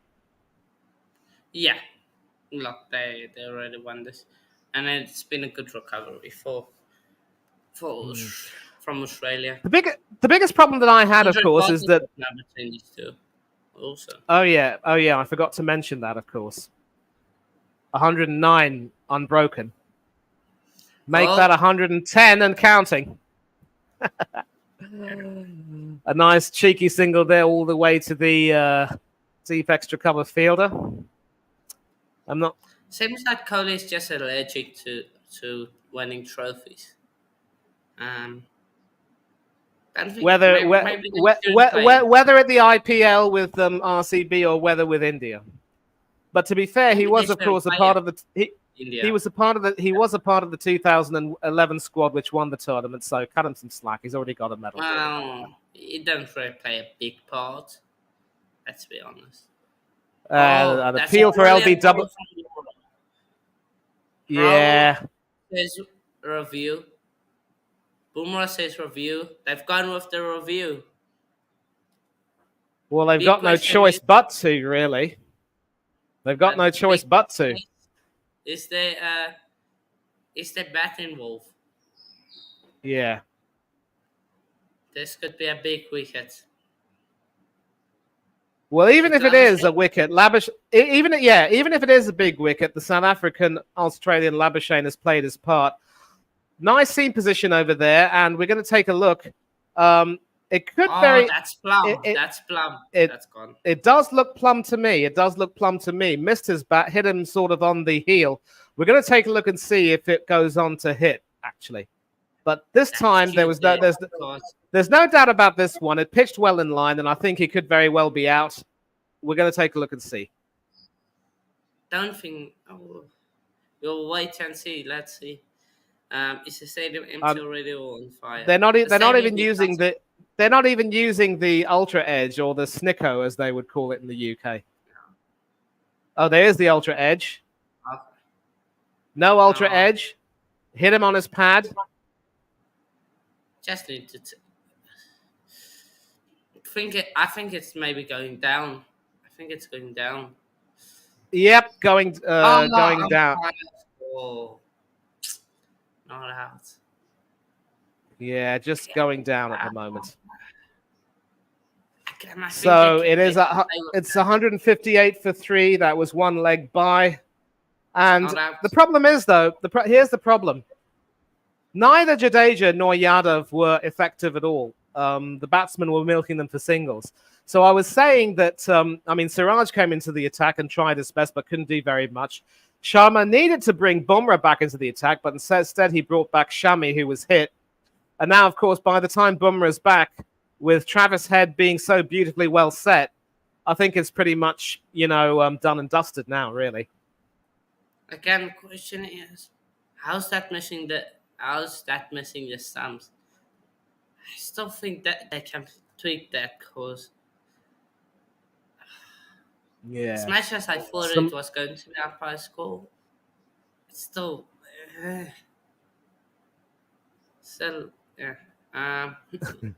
nah. No, didn't drink any. Okay, so last delivery, round the wicket to the left-handed Head, who boshes that, and that goes to the square leg boundary for 4, 162 for 3, and that is it. You've got to say that, exactly.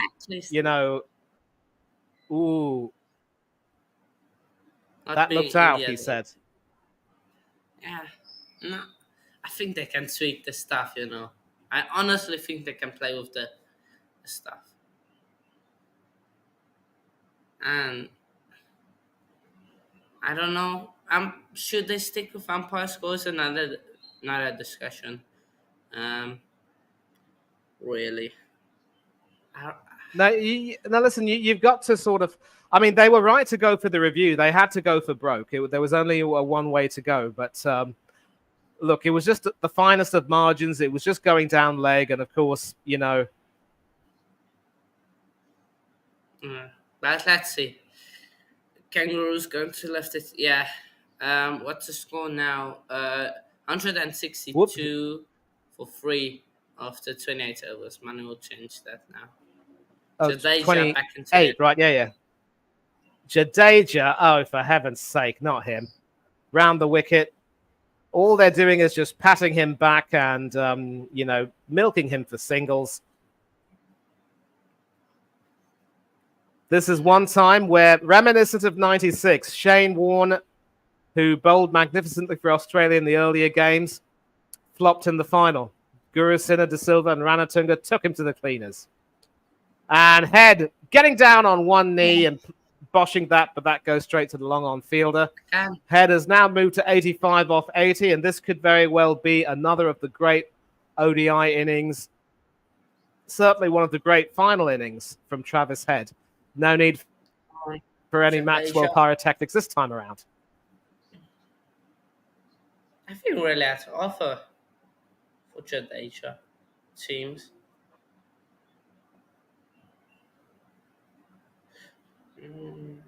I think, in hindsight, you've got to give credit to Pat Cummins for reading the wicket brilliantly and saying that, it was a good toss to win in the end. Travis chest killing it. Yeah.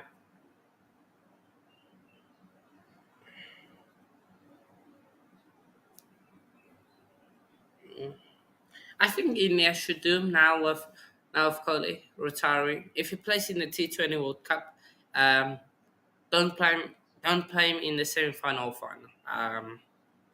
Because it's just bad luck, absolute bad luck for India. It's Yeah. like the John I mean, Dixon. I think it's fair to say that Jadeja's been found out too. Oh, in my haste, I forgot to.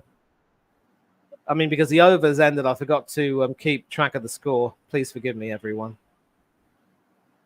But Travis headache for India. Yeah.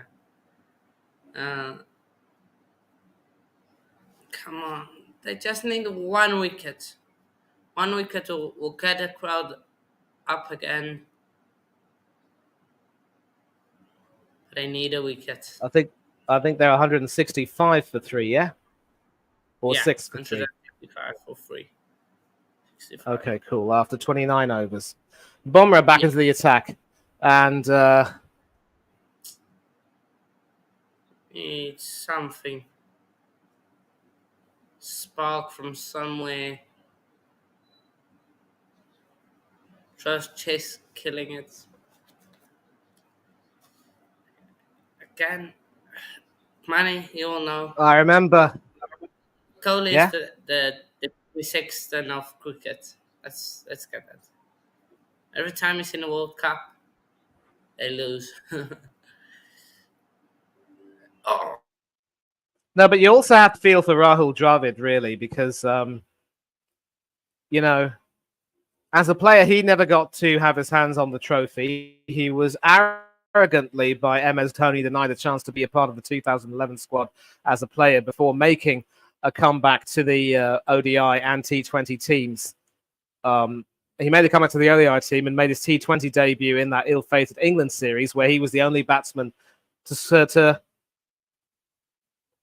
show any kind of guile. And Labuschagne plays that all the way to the deep square leg fielder, and that will be a single.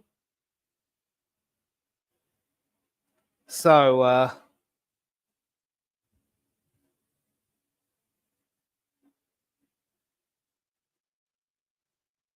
Yeah, I think Hanno once again is having some issues with his device, so he will be back very soon. Bugs all around.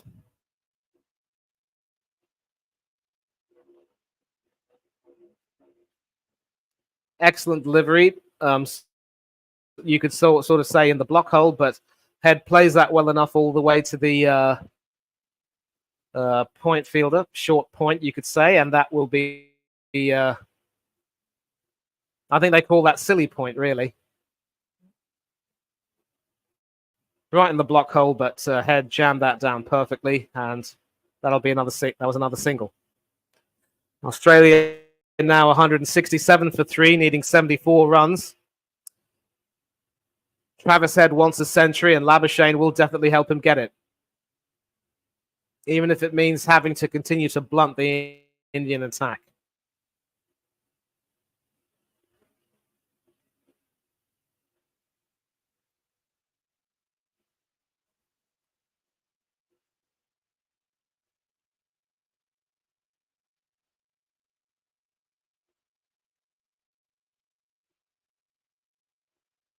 Last ball of Jasprit Bumrah's over the wicket, right arm to the right-handed Labuschagne. And that'll be a short ball, which Labuschagne allows to go over his head. And at the end of the 30th over, Australia are 167 for 3.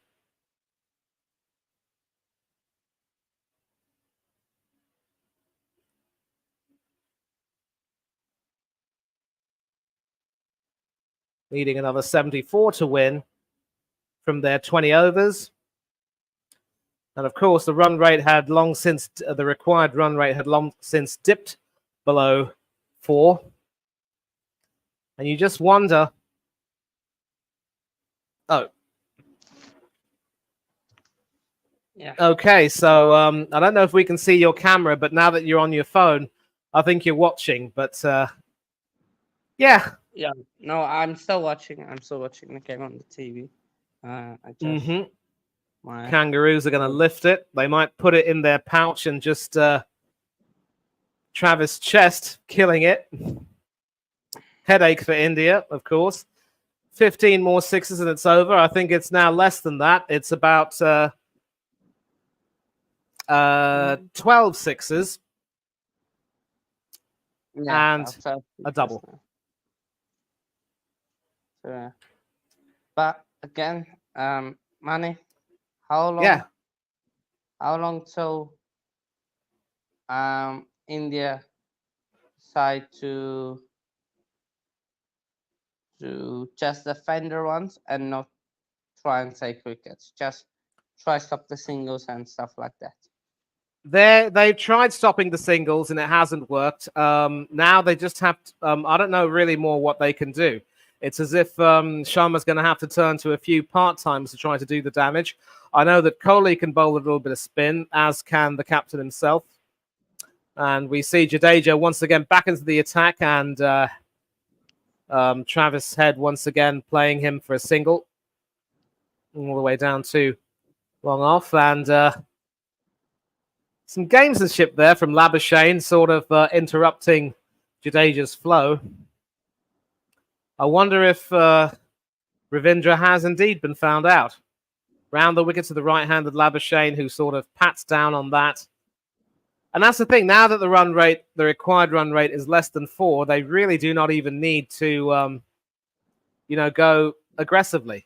I think the last thing they would want is to run the risk of having Glenn Maxwell to come out, injure himself just to score those winning runs. I think they're going to want to see effort, application, and dedication from these batsmen, and that's exactly what they're getting right now. An unbroken partnership of 121. That has really the straw that has broken India's back so far. Yeah, spot on. And the only thing good about Jadeja is he's gotten through his overs very quickly. But apart from that, 8 overs to finish. No wickets, 32 runs conceded. Make that 33 with that single all the way down to backward square leg. Could be a double. And it is. 170 for 3 after 31. And you have to say that 8 overs, no wickets for 34. He has not been effective.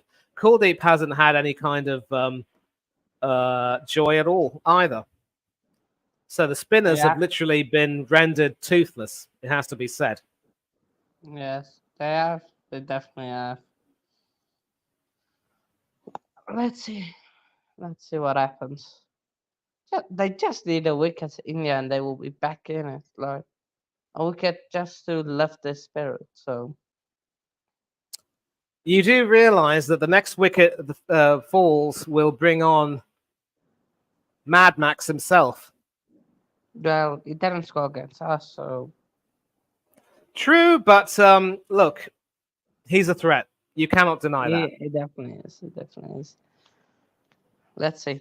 Let's see what. And of course, I have to say that your spinners, Maharaj and Shamsi, did a better job in the semi-final than what Jadeja and Yadav have done now. Jadeja and Yadav have been toothless.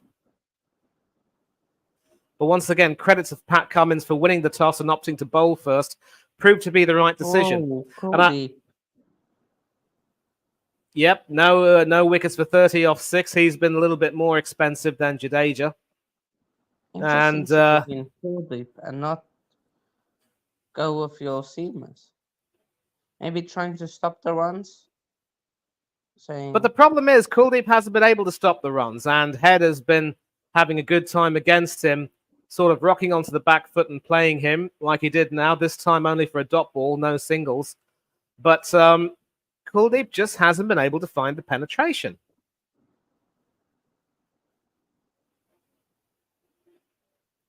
And this time, once again, Head does rock onto his back foot and play that all the way down to long off. And we'll see if something that's a trend towards the end.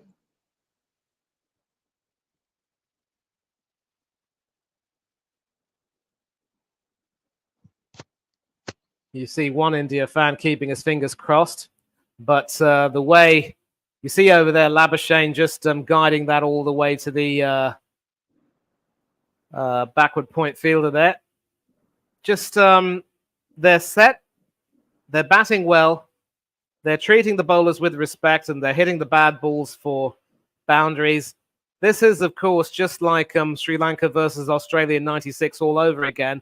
A half-hearted appeal there from Rahul Lokesh, but that really wasn't going to do anything. And as I said, that '96 final, you weren't even born then. Of course, Sri Lanka won the toss that time around and opted to field first as well. And Australia started well, but faded away near the end, it had to be said. And after taking those 2 early wickets, they just were nullified by Asanka Gurusinha and Aravinda De Silva. De Silva's century easily going down as one of the greatest ODI World Cup final innings. I think they're 172 now after 32. And it could very well be that Travis Head's will go exactly the same way at an even better strike rate. Yeah, definitely. It's possible. Siraj back into the attack? No, Gancha played you. Interesting call. There's nothing interesting about it. I think Sharma's lost the plot. I'm sorry. He's lost it. He's absolutely lost it. And the run rate is now, I want to say, 3.75 and over. I have this knack of being able to do that arithmetic in my head. We'll never be able to do that in my head. Give yourself some practice, son. You never know how good you'll be. And it is Jadeja back into the attack just to get through his overs. I think if they can continue to see him out and just play that circumspectively, just like Labuschagne's done, playing that down to long off, they're going to be fine. And you can see it's almost, I wouldn't necessarily go so far to say that it's cross-batted, but he's guided the ball away sort of down to that long off fielder. And And now Jadeja goes over the wicket to Head, hoping to tuck him up, and he probably should have done that earlier on in the innings. Yeah. Wolf pitch is very slow. Not much swing in it, or turn, but it is football, so yeah. But Ed on his knee slogs it there and they'll go for a single. So nothing really in the pitch for India to work with. Um, Typical Indian pitch, let's say day three pitch really. Very slow, dry, not much turn in it. So batting is pretty decent. Um, yeah. In terms of day three, I mean day three test. So yeah.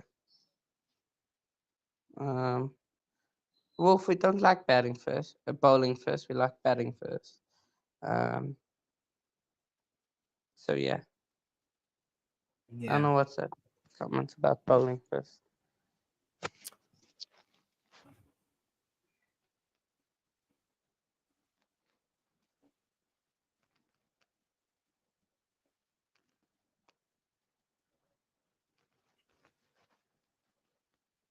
$174 for 3 after 33.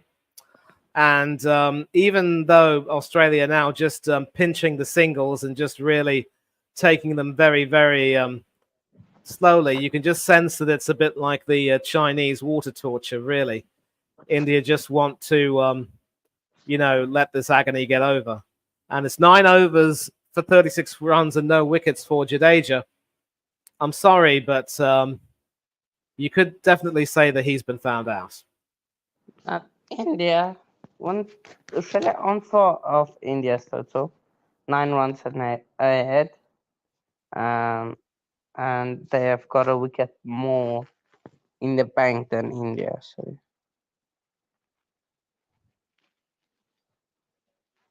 that's a Yadav, Kuldeep Yadav.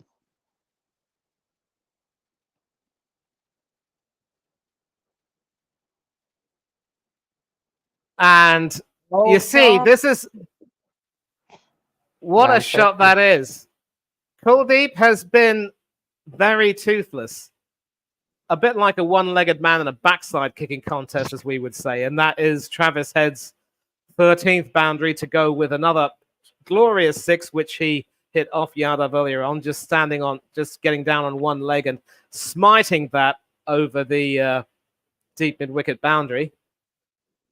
Over the fielder's head, and that shot had a good bit of fortune about it, but I think Head's decided that with Kuldeep coming back into the attack with the ball coming onto him, he's decided, I want my century and I want it in this over.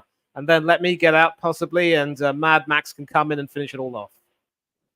Certainly didn't connect with that very well, and on any other day that could have been caught by the mid/long on fielder.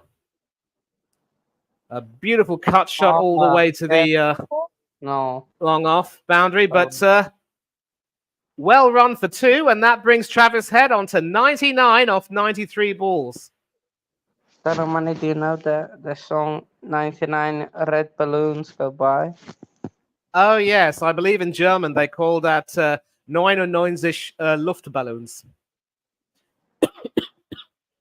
I think it's less than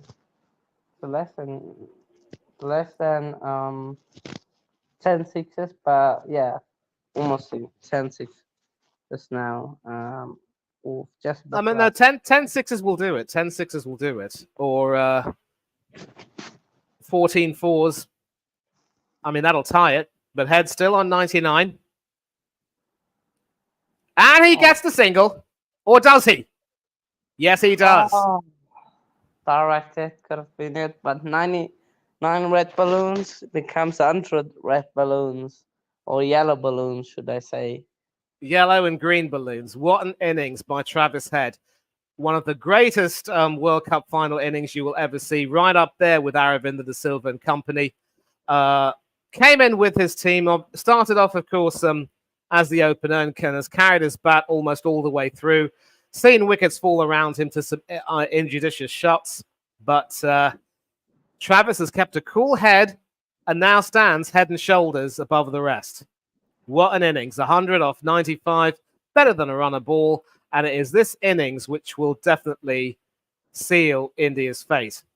Of course, with another 56 runs to get, it's still not quite over, and the fat lady hasn't even cleared her throat yet. But with Kuldeep and Jadeja bowling the way they have, Hanno, I think, it's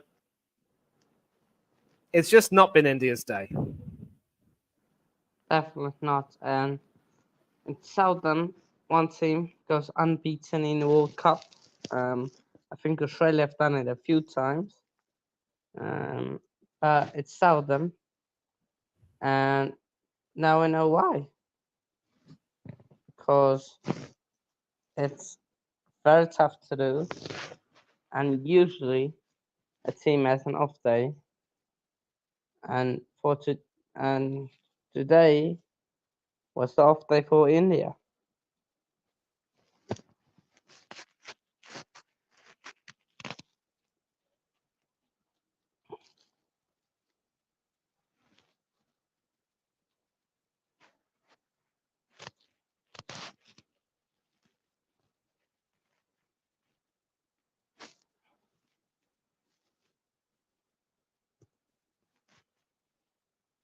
Jadeja, head goes high, goes long, and it's a massive six. As goes Yadav, so goes Jadeja. Say a different type of bowler, left-arm bowlers, but same result. Getting down on one leg and boshing that all the way over. As I've said, Alan Border loved playing that shot in his heyday, and it's exactly in the same area. Right over the deep mid-wicket boundary.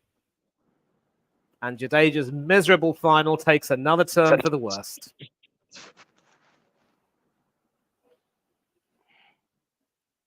$50 from 95.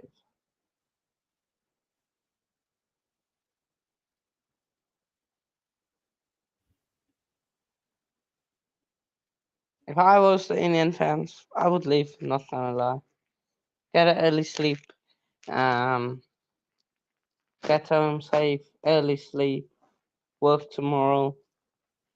Yeah. We've actually got our dear mutual friend, Prasanna Balakrishnan from PB Talks. Basically, he was tweeting a lot, and Head now once again smashing that all the way straight to the mid-on fielder there. You can see he wants to bash every ball in, or he wants to finish this in a hurry. But I think now that he's so well set, he just wants to have a good time. And who can blame him, really? Nice shot all the way down there to the deep cover boundary, well fielded. And if there's one consolation, it's that Jadeja's miserable spell will come to a very quick end. Yeah. Also sharing my view, saying that Bumrah had to come back. And 18 minutes ago, saying Australia won their first World Cup in India. And now they've definitely won it again. Proper World Cup heritage. Skill set is one thing, but mindset is so different. And I don't want to read some of the other tweets because he is literally apoplectic, the poor fella. But hopefully, I have invited him to come on our...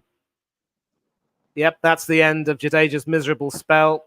Australia need 49 off 90 deliveries. Some comments. Wow,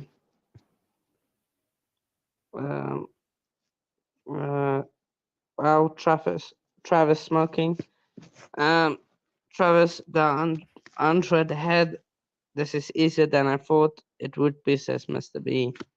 Why am I rooting for Australia? Good day to wear yellow. Well, I'm not wearing yellow. Definitely not. It's been a real lesson from the headmaster. Zayn, be up yourself, says this match is going to end. And I'm sure that, given the fortune that Travis had, I'm sure that Chris Martin will be singing, "Look at the stars, look how they shine for you, and everything you do. And they are all yellow, just like your shirt." And then I do apologise to all the Coldplay fans who are watching that. I know that was awful. A real lesson from the headmaster. Yep.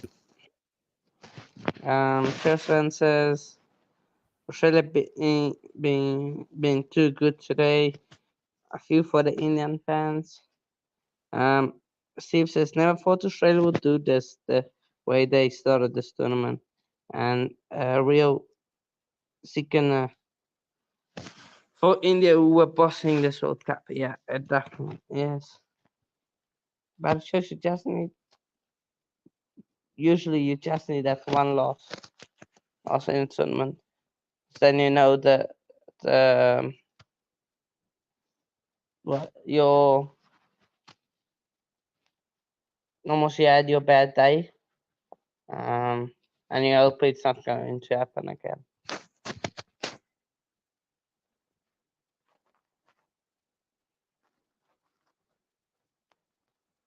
There are so many advertisements running right now on my TV. It's irritating.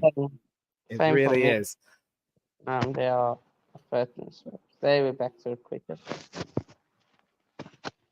That break, as this drinks break. Will it spark anything into India? Message from the coaching staff. Magic moment.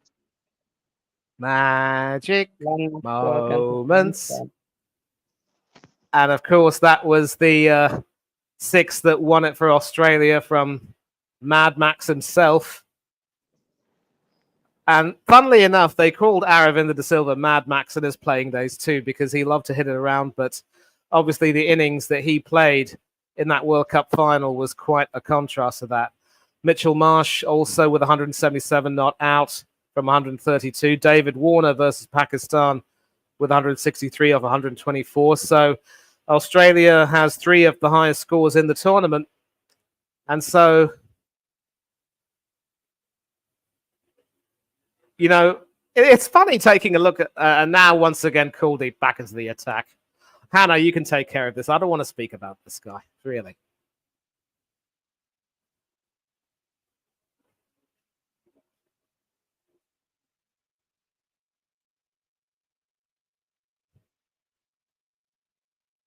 Come on, Hanno. Once again, the toothless Kuldeep being nicely played off the back foot by Head all the way to long off there for a single. And this time Labuschagne trying to play that off his legs into the sort of backward square leg region, but the fielder's stopping him. And that's the thing. I mean, Australia was smart enough to know that as long as they kept their wickets, they were going to be just fine. Kuldeep is in deep, deep trouble. Kuldeep is in deep trouble. Yeah. 48 from 87 was needed. Yeah. Really over. Telling me not to give up the day job. Listen, this is not my day job, mate. I've got other things to try and do. I just and also it can't be my day job because it's the evening here for me. Chelsea fan seems to like my singing. A little karaoke session. I know I'm not that good, but I try. And we see over there Ashwin sitting on the sidelines wearing a bib. I think you have to say that might be his India career over. Yeah. Good delivery there from Kuldeep.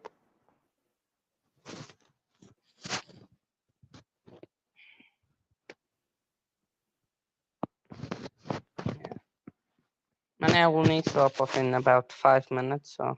Okay. That means I'll have another over of Kuldeep on which to commentate. And I see this last ball once again being played expertly by Head down to the deep cover boundary. Wanting a second, but deciding against it. And in my haste...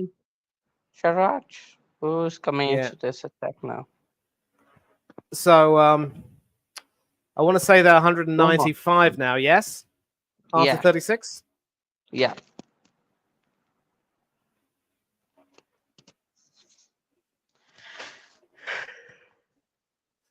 They need 46 to win from 84 deliveries. Yeah. Let's say Bumrah. Just barely over 3 and over, and you have to say that I think the Indians are just going through the motions now.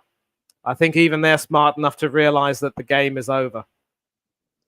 It was funny seeing Surya Kumar Yadav trying to, get the crowd excited, but now there's nothing to be excited about. And back to our dear friend, Mr. Balakrishnan, he was saying something to the effect of, talk about atmospheres. The most dead atmosphere, the Narendra Modi Stadium in Ahmedabad. It's a final. Get yourself up, you slouches. I guarantee the Wankhede in Mumbai, the Chidambaram in Madras, Eden Gardens in Calcutta, and others will, with not even half your attendances, will give 10,000 times, 1,000 times better atmosphere. And Travis Head, of course, playing that first ball all the way to square leg for another single. Yeah. And that's easy. It's easy for them. Yeah, 3 wickets in quick succession, and after that, really over. yep. Let's see. 45 from 83. My question to Sharma is, why are you holding back Shami and Bumrah? Why? Well, Because they are no, the two problem. bowlers.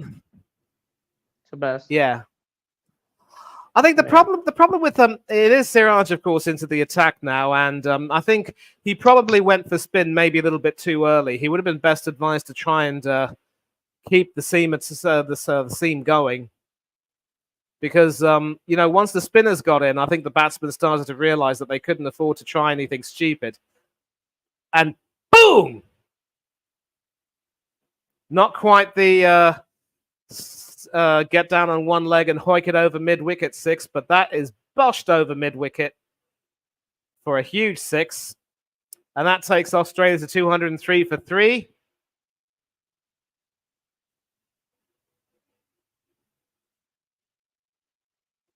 And Siraj has been expensive.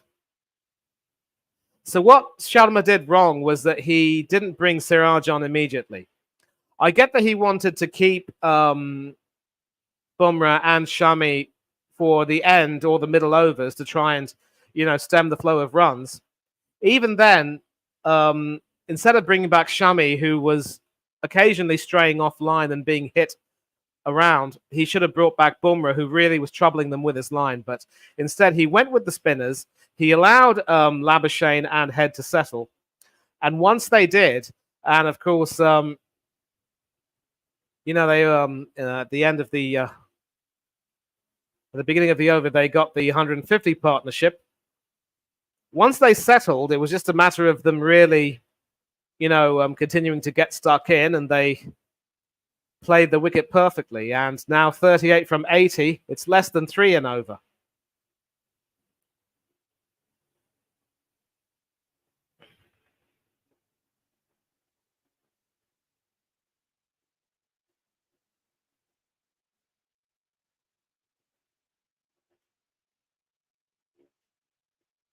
But what an innings from this fella. Travis standing head and shoulders above the rest, keeping a cool head, getting down on one leg to smite a couple of sixes from off the left arm spinners. And this time around also hitting the final ball all the way to square leg for a single. And Australia need 37 runs from 78 balls. And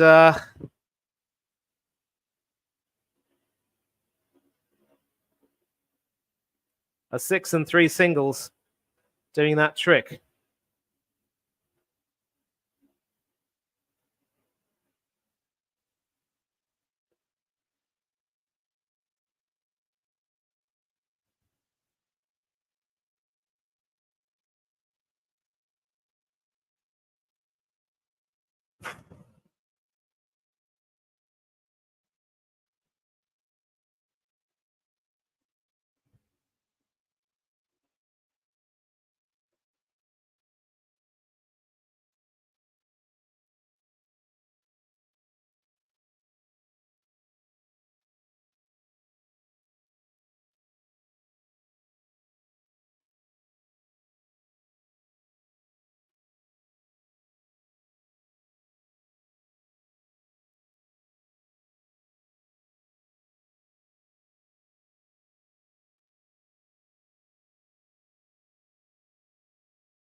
Highlights again of that outrageous 6, and this is Kuldeep Yadav's final over, and Labuschagne is able to play that all the way to long on, despite the efforts of the mid-wicket fielder to cut that off.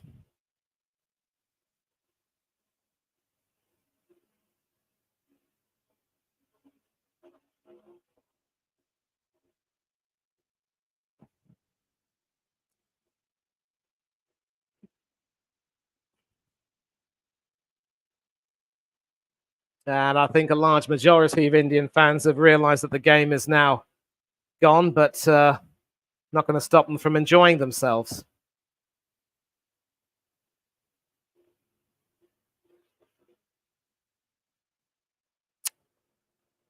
And it's repeated again. Getting down on one leg, smacking that over the leg side. Another huge 6 for Travis Head. I believe that's his 4th of the innings. They just never learn, do the Indian spinners?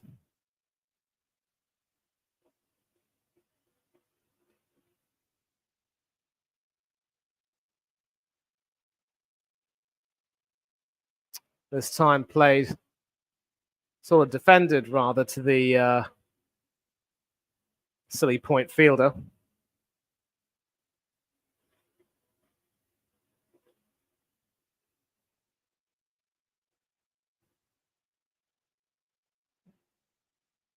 Now this time, rocking on his back foot and playing that all the way down to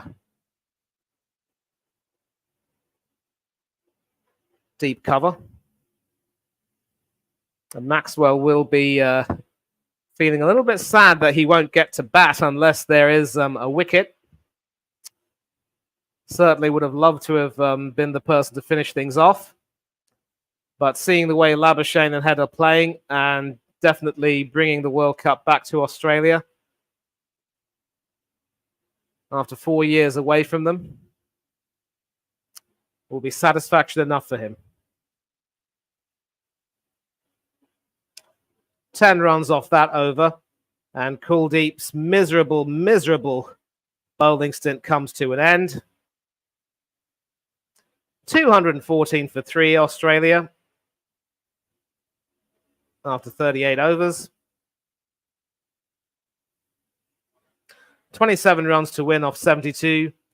3 runs off every 8 balls. And let me take a look at some of the comments. Good way to bow out for the likes of Warner with a trophy. Very true. I'm sure Warner would have loved to have made better of that final. He was doing quite well. The France 14-0 win over Gibraltar, it was mad. I'm glad I didn't see that, to be honest. The rock crumbled, didn't it? I don't even think San Marino lost by that many. You might want to check the records, mate. You'll be surprised.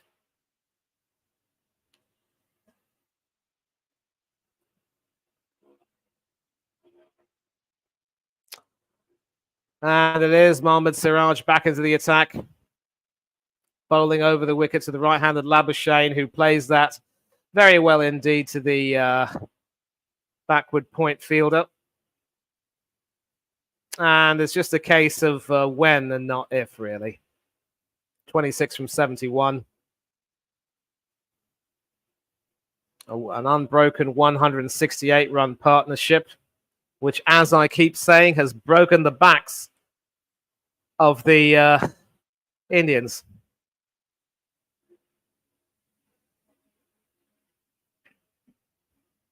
Second ball, Mohammad Siraj.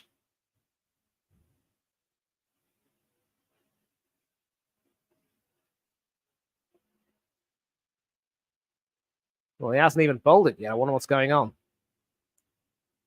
Over the wicket to the left-handed Head, who obviously trying to bowl it in the block hole and jam Head up, but Head expertly plays that down to long on for a single.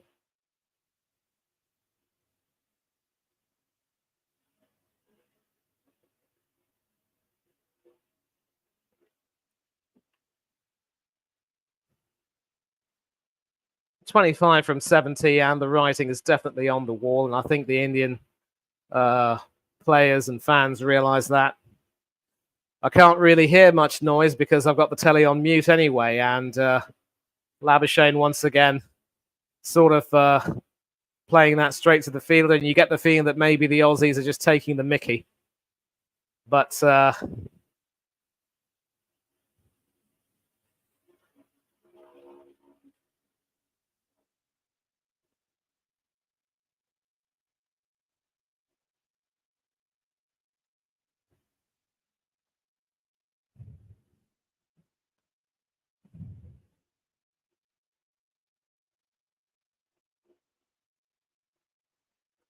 and that is nicely guided that down to the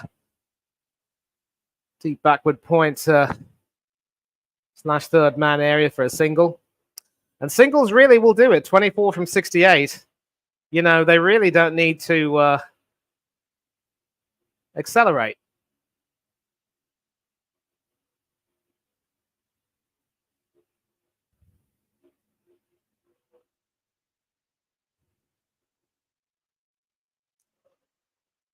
I am tired. Almost can't wait for this to be over, to be honest. And once again, Siraj trying to tuck Head up, but Head having the answer for that, playing that all the way down to deep mid-wicket for a single.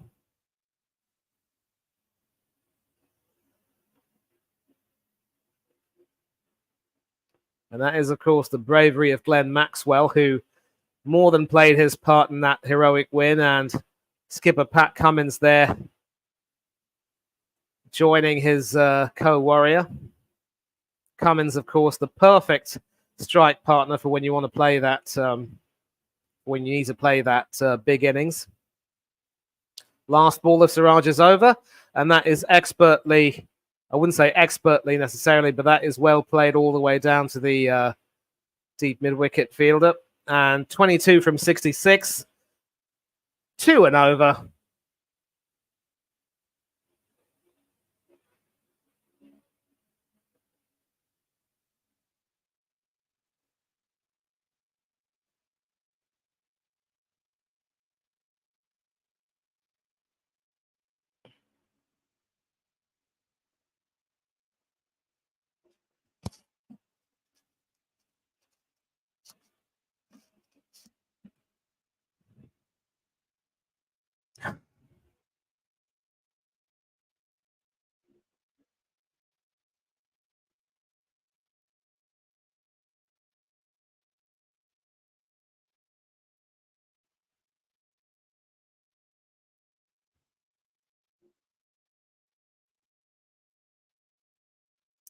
More advertisements on my telly. And it is, in fact, Jasprit Bumrah back into the attack. Over the wicket to the right-handed Labuschagne, and guides that down. And in the big fuss about Travis Head, I believe, is that 50 for Labuschagne?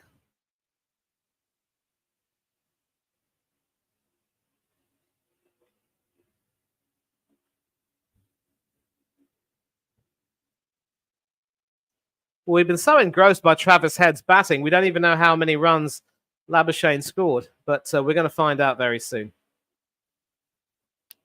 No, he hasn't quite got it yet. He hasn't quite got it yet.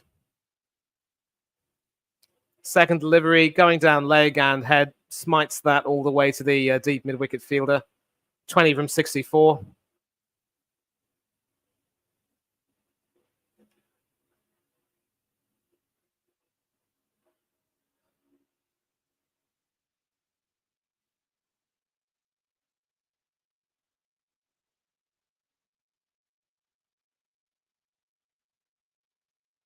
And so, once again, over the wicket to the right-handed Labuschagne. Very nearly got out LBW in a similar fashion, but no fuss this time around.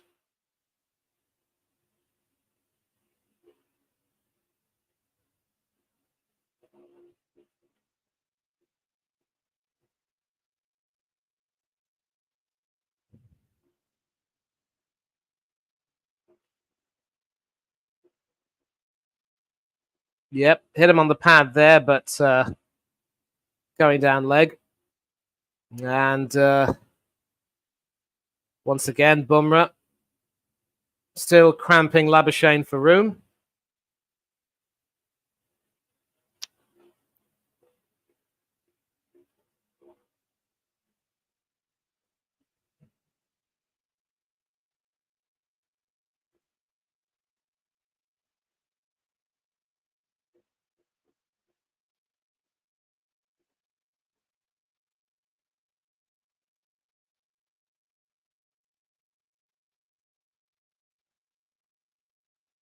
Still wanting the single, but not able to get it away. And we are coming into the last 10 overs very soon. Labuschagne is now on 49 not out. He clearly wants that half century, playing the Guru Sinha role to the De Silva role that Head has played. And the fielding from Australia has literally been the star. Travis Head, of course, with that brilliant catch to get rid of the Indian captain. But this time around, Labuschagne does get his half century, and he gets it with a flourish. A beautifully played boundary all the way down to the deep mid-wicket area, and that reduces Australia's target to 16 runs. 53 not out from 99 balls, a strike rate of 53.5. Certainly nowhere near as fluid as Head's innings has been, but very, very important under the circumstances. And now we are down to 16 off 60. 4 runs from every 50 balls.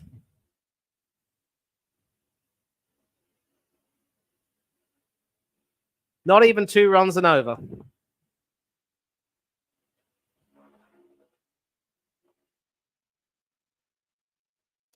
Oopsie daisies. 40.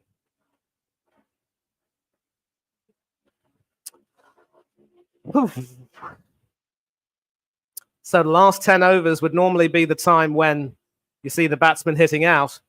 I think the big question is, in how many overs will Australia knock off these 16 runs?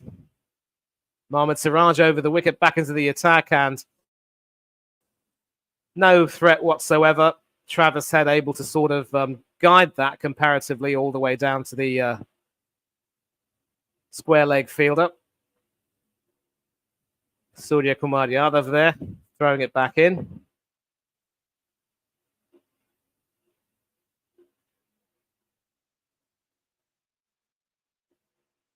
And David Warner and Steve Smith. Of course, both of them have had their tumultuous times in Australian cricket. But together they get to celebrate another World Cup triumph.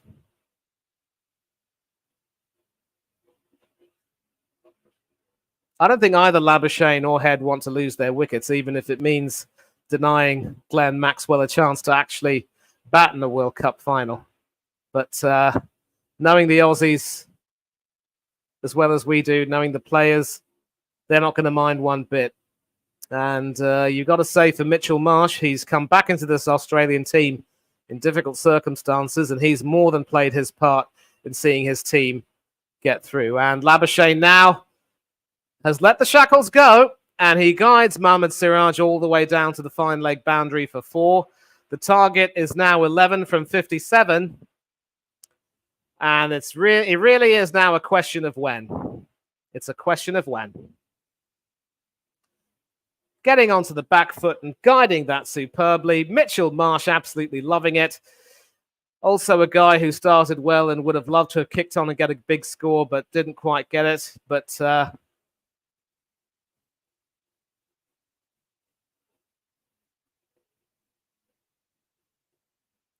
I remember saying in several episodes of the Coach's Corner after the Boundary show that Cummins is now the right man to take Australia forward.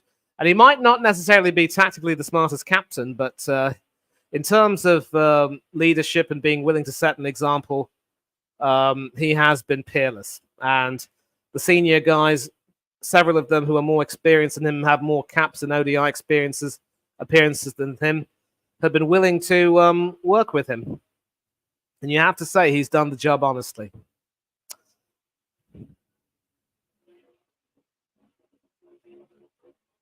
And Labuschagne is just content to continue taking the mickey, really.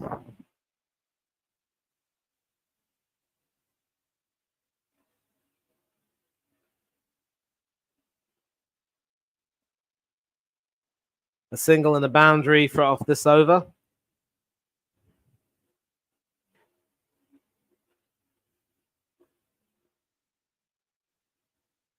.54 balls. And still not quite able to get that away, but they're not really going to mind. 11 off 54, Australia 230 for 3 from 41.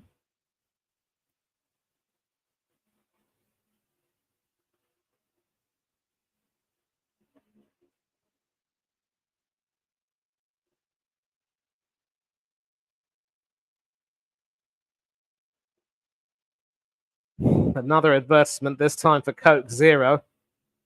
I do like that, but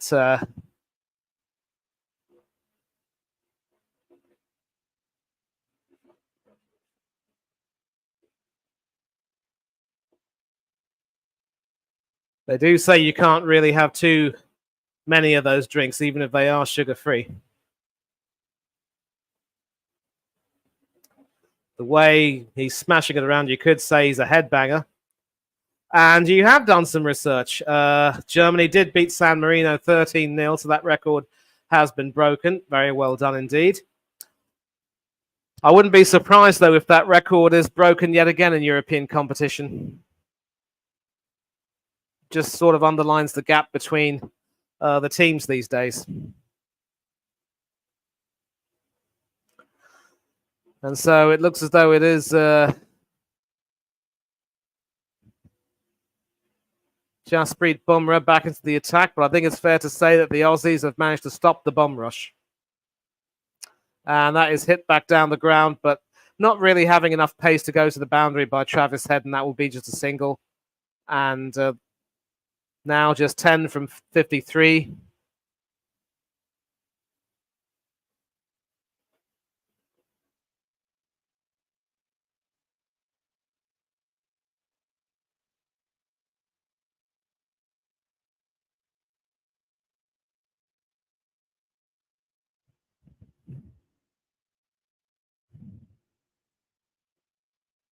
Bumrah again, second delivery of the over. Labuschagne once again not quite able to get that off, and as I've said, there will be a South African hand on a pair of hands on the trophy. It'll just be in the wrong color jersey. And this South African has certainly played an important role, grinding everything down, playing circumspectively, and just keeping his wicket. And that's all Australia really needed to do. They kept their cool heads, and you've got to say that it's a well-deserved victory, really.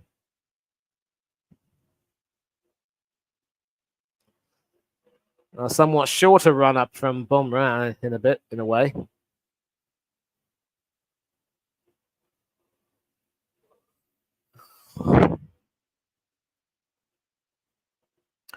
And so sadly for Rahul Dravid, having been on the losing side in the 2003 final,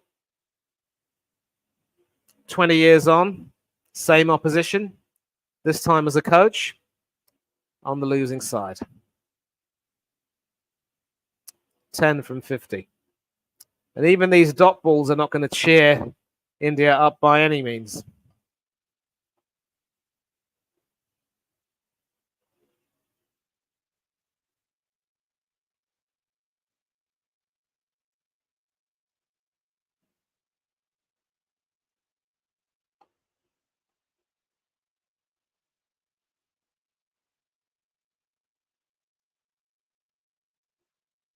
Bumrah again to Labuschagne, and once again Labuschagne not quite able to make very much of that, sort of sending it back down to the mid-off fielder, and no single.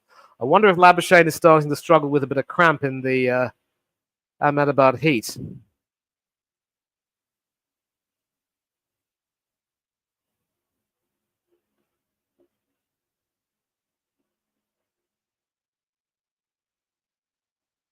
Last ball of Bumrah's over. And once again, sort of guided to the extra cover fielder. No runs, 10 off 48.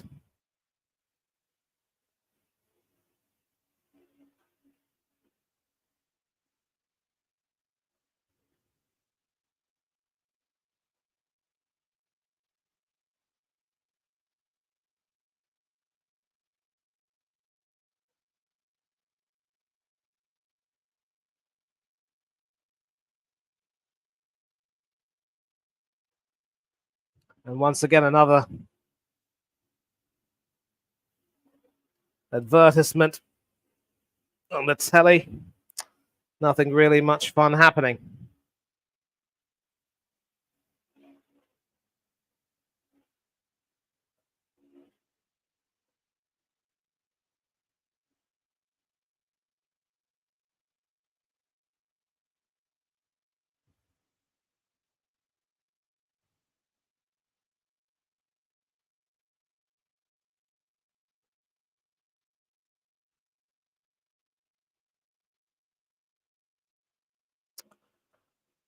A nice, easy 2 runs there. Travis Head deciding that it has to be done, and that brings the target down to effectively single figures, 8 from 47. He loves that leg side, and India have had no real answer to trying to stop runs being scored down that area. Siraj again into the attack, and this time Travis Head slaps him all the way over long off for a boundary, and I think they've decided this is the over. They're going to finish it. 4 from 46. I've already prepared a banner just in case, but you never know what can happen still.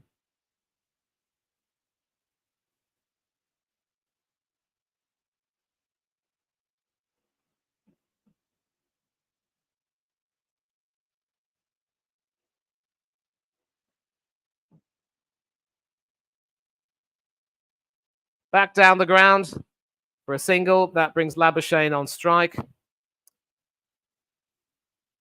3 from 45.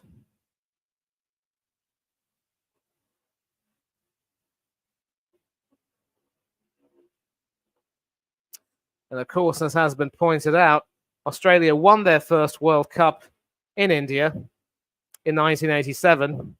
A heartbreaking defeat for England in that final. Mike Gatting and company having no answer to Steve Waugh's medium pace with the leg break action. And Labuschagne gets a single off that ball, bringing Head back on strike. 2 from 44.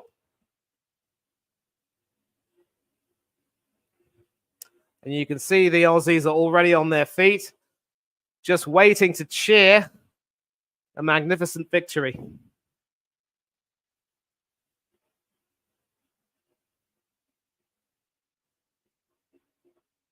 To the Indian fans, is disappointment, but in stark contrast to the disgraceful scenes in the 96 semi-final against Sri Lanka at the Eden Gardens, you do not see any crowd trouble from the Indians this time around.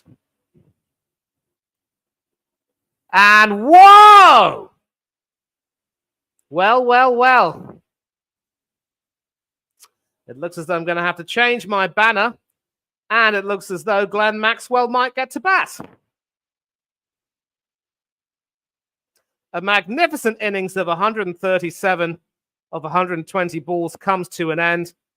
Travis Head trying to slap Mohammad Siraj all the way down to the long on boundary, but caught quite brilliantly, it must be said. Whoopsie daisies. Talk about being premature. They are now 239 for 4 as we speak. And so probably the greatest ODI innings played by a chasing batsman comes to an end. Crucially enough, it brings Glenn Maxwell on strike.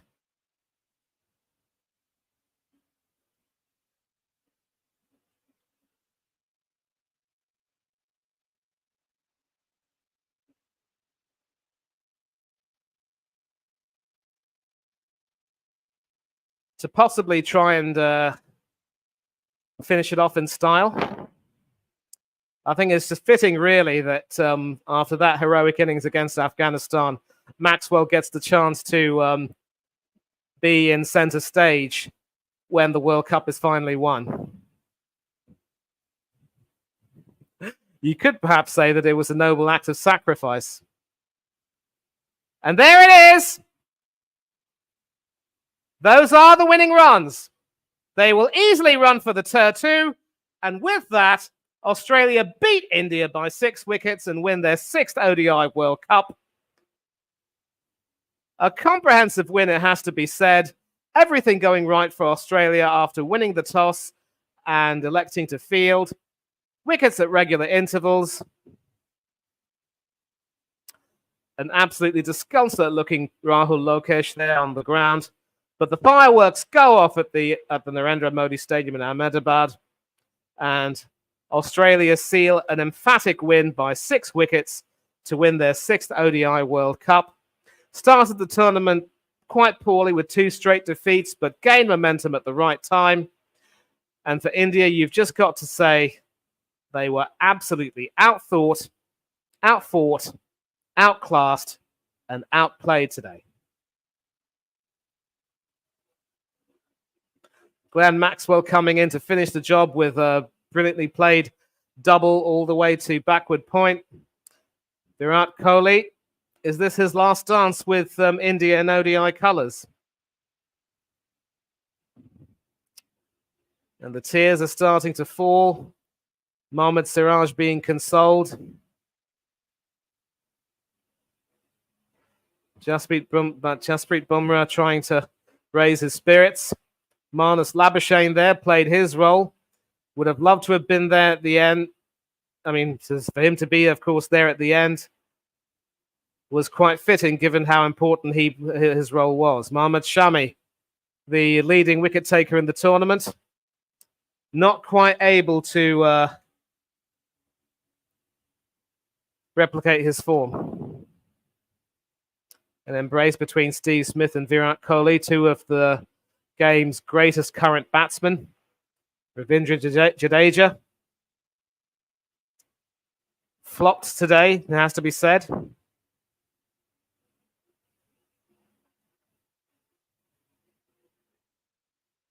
David Warner with the satisfaction of knowing that he has another World Cup to his name. Ashwin Ravichandran, who was part of the team that won in 2011, didn't get to play very much this time around, and you just wonder, is that going to be it for him and Team India? And pleasantries being exchanged between Rahul Dravid and Andrew McDonald. 20 years on for Dravid against the same opposition. The pain returns. But for Australia, it's all smiles. They can be very happy indeed.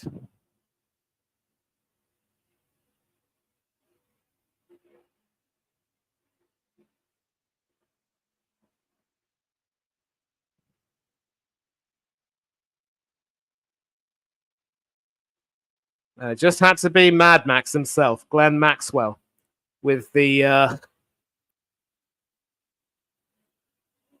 winning runs to finish everything off.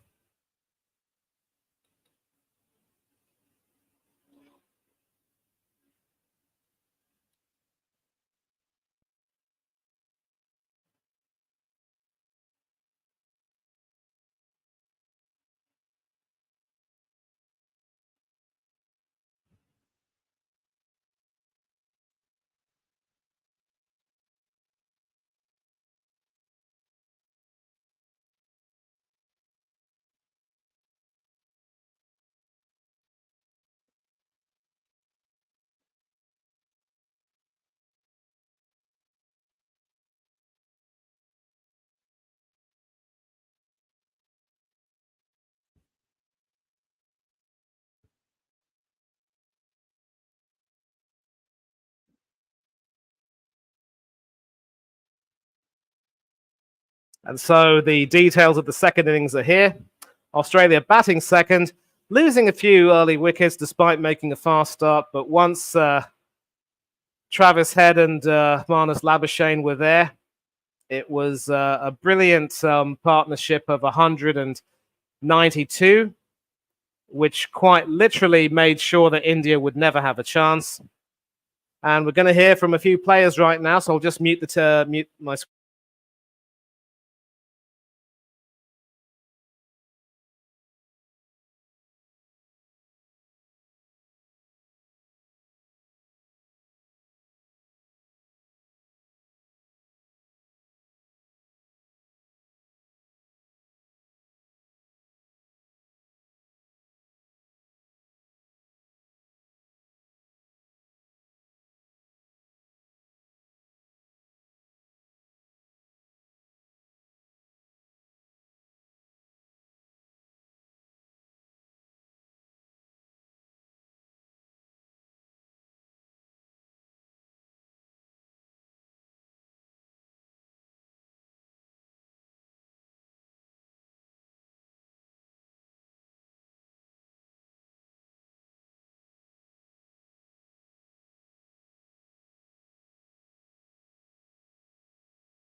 So we just heard from Marnus Labuschagne, and we've got Josh Hazlewood and Glenn Maxwell right now.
Yeah, David Warner and Steve Smith now.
Yeah, the two Mitchells now with Nasser Hussain, Marsh and Stark, and they're going to have their say in them.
Okay, so let me just give you a little bit of a breakdown. First up, we had Marnus Labuschagne speaking to one of the interviewers. I don't quite know who his name is. Apologies for my unprofessionalism. Basically saying how grateful he was to have had his chances to play. Huge doubt about his role in the team and whether or not he'd get to enjoy a moment like this. And, to recover from all of that, to play as many games as he did. And now we got Travis Head about to speak.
Okay, so we had Travis Head talking over there, obviously player of the match.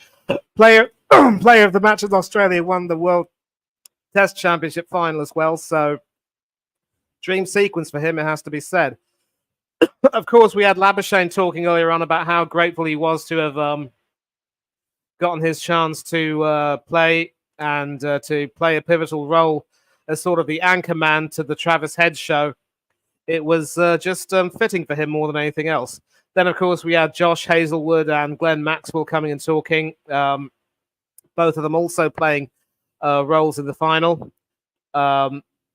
Hazelwood, of course, with his rather sharp bowling, and Glenn Maxwell, of course, a very short and sweet but very important role indeed as the one who scored the winning runs. I guess, fittingly it had to be him. And just talking about how amazing the tournament has been more than anything else. Then we had David Warner and Steve Smith talking about the struggles, obviously, that the team had gone through, losing their first two, not the best of starts, and to come back and win and really go on that journey. It's been terrific for them more than anything else, and they can be certainly satisfied at the end of their careers if they don't do very much else. They have another World Cup to their collection. I'm just watching the TV again. Mohammad Siraj completely inconsolable, and the players, of course, shaking hands and exchanging pleasantries. This is, of course, Australia's 6th title compared to India's 2 and 2 for the West Indies, who didn't even qualify for this tournament this time around. And they've also been runners-up on 2 occasions in 1975 and in 1996. And of course, it was Maxwell who said that, he was just happy to have gotten the chance to bat, but he probably wouldn't have minded at the end of the day. And now we see the skipper supreme, Pat Cummins, signing an autograph for the cameras. And Shane Watson there, looking very satisfied indeed. Also a World Cup winner with Australia, as was Sunil Gavaskar in 1983. And Ian Bishop, of course. Got a phone call from an important person. I'll have to answer this. Excuse me, please.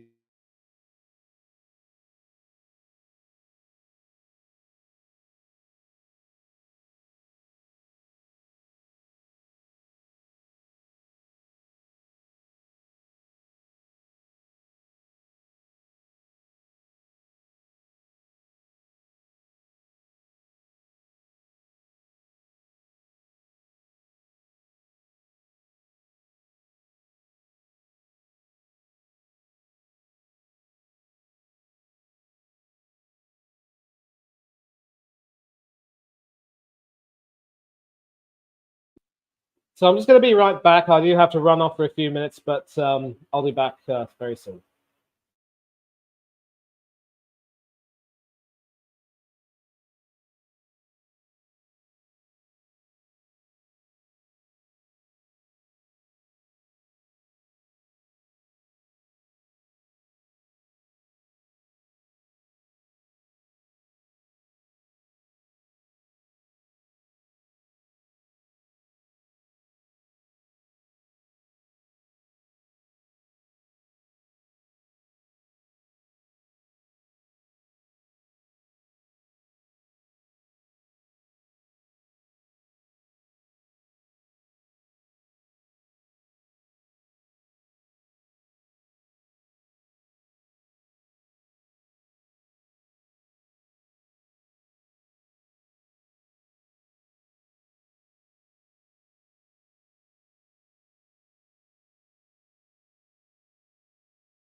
Okay, I'm back. Had to sort of run a very quick but important errand.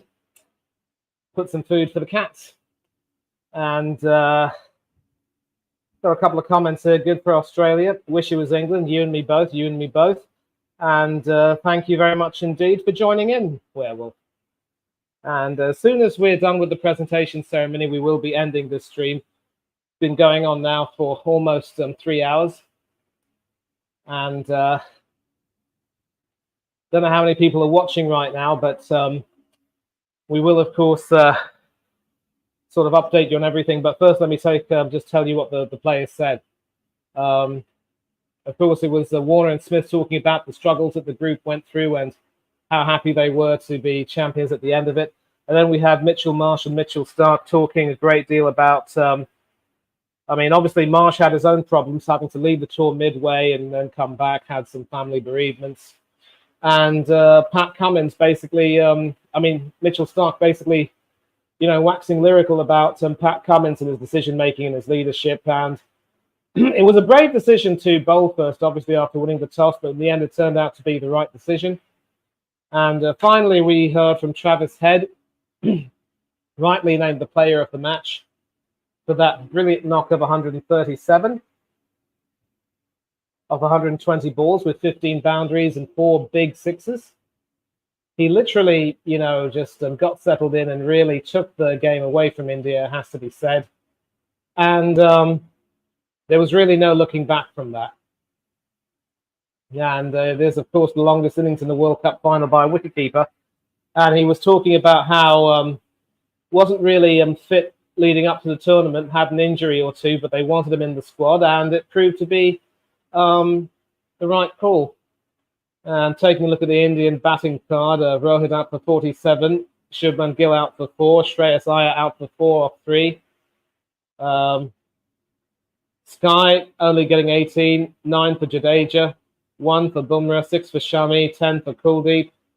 And only Kohli and Rahul Lokesh were able to do themselves any kind of justice. And Travis Head, of course, was the player of the match in the 2023 World Test Championship final. And now in the one-day final, he is the man of the match too. So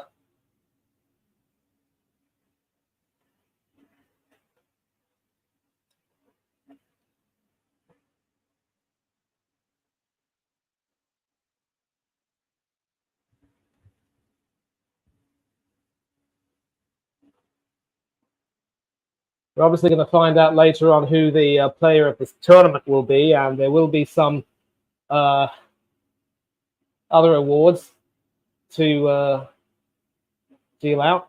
I think they're getting ready for the presentation ceremony. I'm not too sure why it's taking too long. Actually, I am quite sure. It's a World Cup final, and it has to be done justice. And you can see the Narendra Modi Stadium in Ahmedabad has now become pretty much empty. We're taking a look now at Labuschane's important knock of 58 not out from 110 balls, 4 fours and no sixes. He certainly played the anchor role and was the possibly the rock, really, of that partnership of 192. And, of course, he was there when Glenn Maxwell hit the winning runs. His second 50 in the tournament. Not quite been the best tournament for him, but he has shown his capabilities. And obviously, coming into this match, there were some doubts about whether he'd be able to rise to the occasion, but he most definitely did.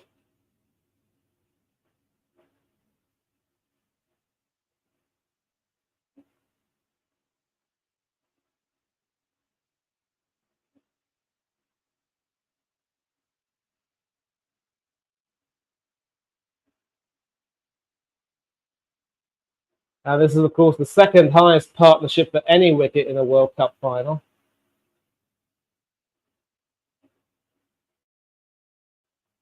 And a nice question being asked, are they the most dangerous once they reach the knockout stage in ICC events?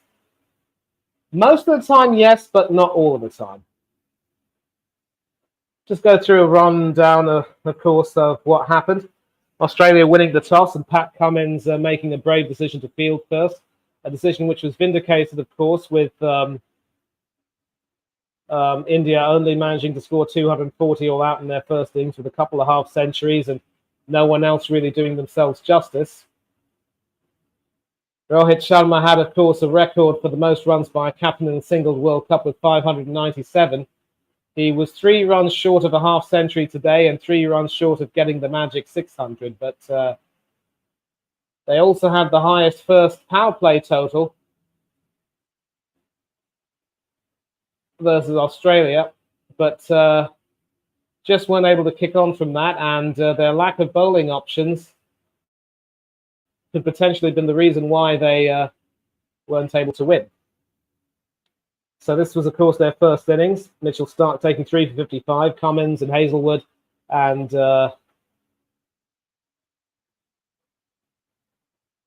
we'll take a look at the scorecard once again.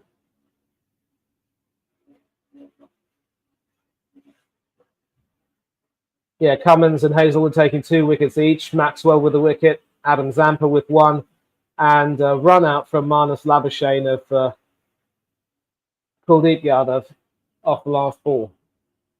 And so this is the second time Australia and India faced each other in a World Cup final, and once again Australia won it. A huge winning streak for Australia ended with a win in the final. 10 straight games, but the 11th one was just a bridge too far. We are going to come to the presentation ceremony in a minute. And of course, in the second innings, Australia completely annihilated India, it must be said, after a difficult start. A 192-run partnership for the 4th wicket, which was what really took the match away from India fair and square. And of course, when Travis Head got out with 2 runs needed, it was Glenn Maxwell who was there to oblige with the winning runs, and it just had to be him. And Sachin Tendulkar shaking hands with his ex-teammates, Virat Kohli and Rahul Dravid, of course. He's also played with Rohit Sharma for the Mumbai Indians in the IPL.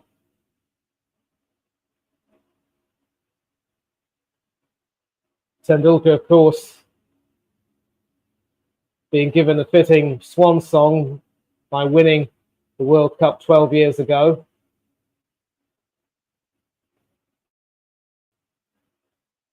You really do have to feel for Rahul Dravid, but at the end of the day, on the day, India just didn't have it. We were taking a look at some of the injudicious shots that were played. A brilliant running catch that to get rid of Rohit Sharma there from Travis Head. Some smart, incisive bowling from the seamers, and this wicket of Virat Kohli taken by Pat Cummins really, put the skids on India. And from there, you could sense that it was just going to be one-way traffic. Mitchell Stark taking a couple of lower order wickets. Zampa also belatedly coming to the party.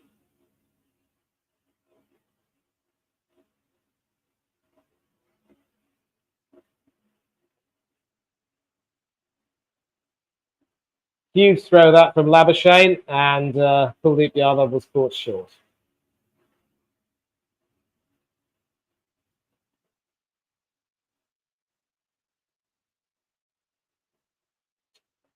Of course, Mohammad Shami ended as leading wicket taker in this World Cup, but only took 1 wicket today. And boundaries for India, 68% of their first, the runs in their first 10 overs was from boundaries, but only 7% from the remaining from the remaining overs, 11 to 40.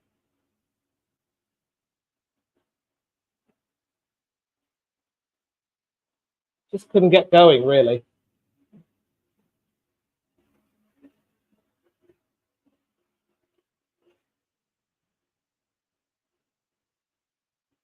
But there was, of course, a bright spot for India in the form of a 4th wicket partnership of 67 between Virat Kohli and Rahul Lokesh. But sadly, that didn't last for too long.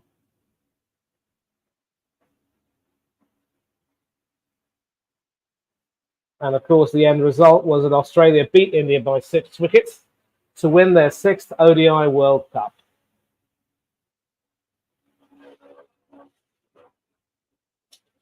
Aaron Kai saying an absolute embarrassment in Ahmedabad, nowhere near good enough. I think you probably called it when you said that the pitch wasn't going to play favourably for the bowlers. But, when the seamers were bowling well, they actually got the batsmen playing and missing and guessing a great deal. But then I think it was when the spinners were brought on that things really started to unravel. And from there, it was just never going to be the same, really.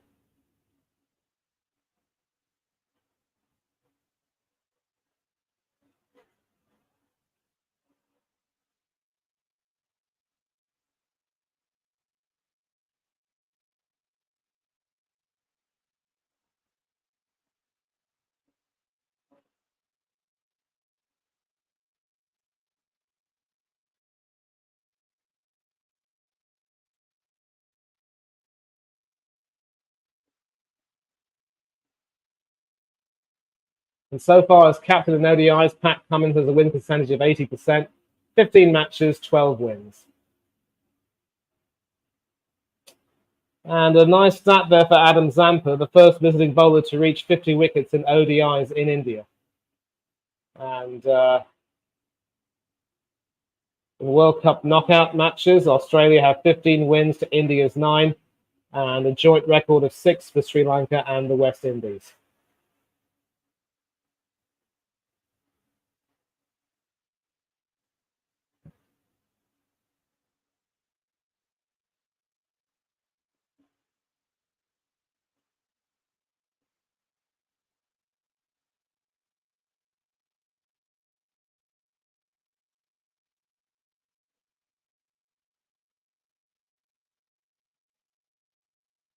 The Indians once again looking completely disconsolate, but I think they pretty much resigned themselves to their fate once Australia reached 200. And once again, another tweet on Twitter from a disconsolate Indian fan saying, playing well all tournament, but mucking up when it matters the most. There's no way you can put a positive spin on it. It's a failure yet again. Although the World Cup run was good while it lasted, the performance was inexcusable. Players gave up.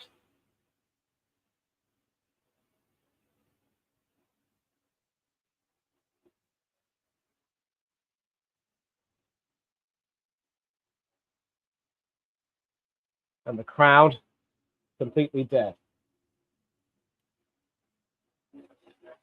And so, in addition to Shami being the leading wicket taker in the World Cup, Virat Kohli is far and away the leading run scorer with well over 700 runs. But I'm sure that both of those guys would happily give up those accolades for that elusive World Cup medal this time around.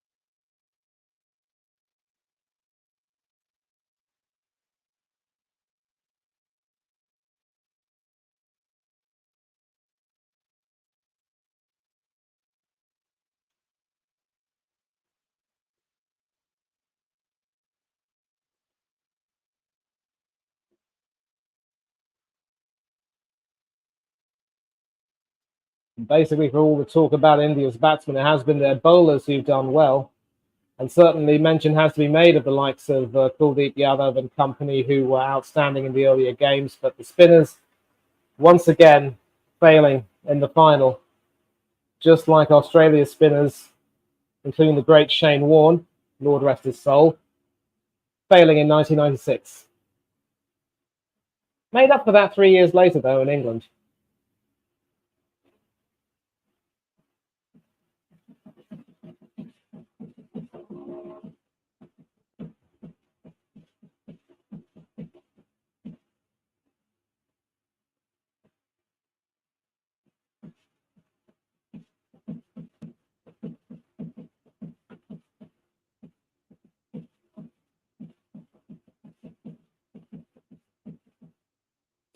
And so India also, with this loss, become the second country after England in 1979 to lose a World Cup final on their home turf.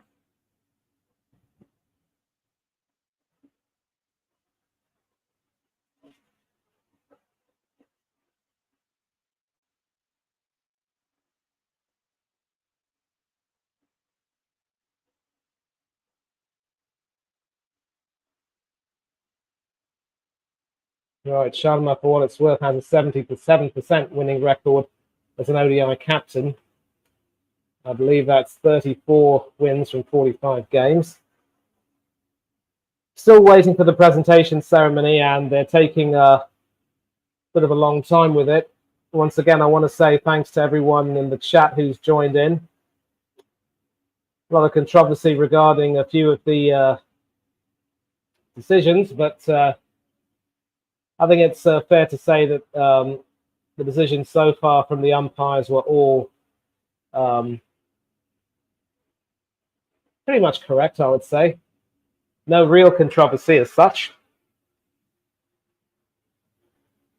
And we should be back in time for the presentation ceremony, and here we are right now.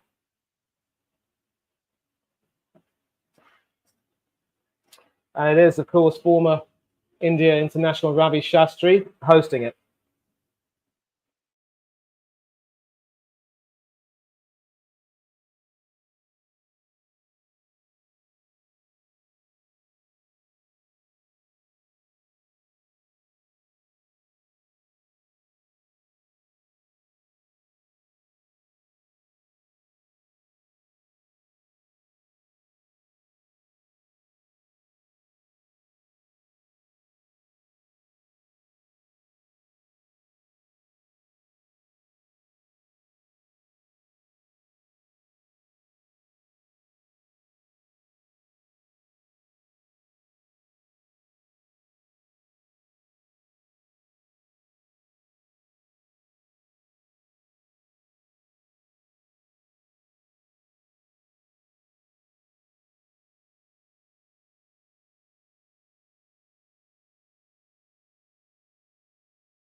You don't want to see the umpires being booed like that. It's disgraceful. Seriously.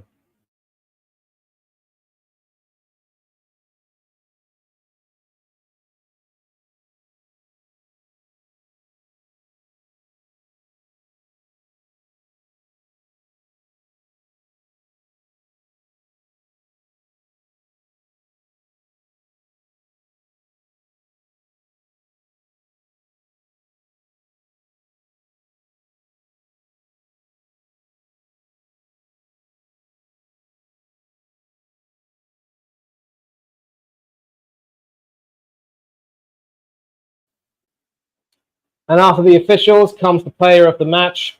Only one choice, really. A brilliant catch to get rid of Rohit Sharma. And, of course, that innings of 137, it's got to be Travis Head. And it should be.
So 765 runs for this guy, but you can see how disconsolate he is receiving his award. In no mood to accept any kind of congratulations. And understandably not really being willing to have a chat with Mr. Shastri.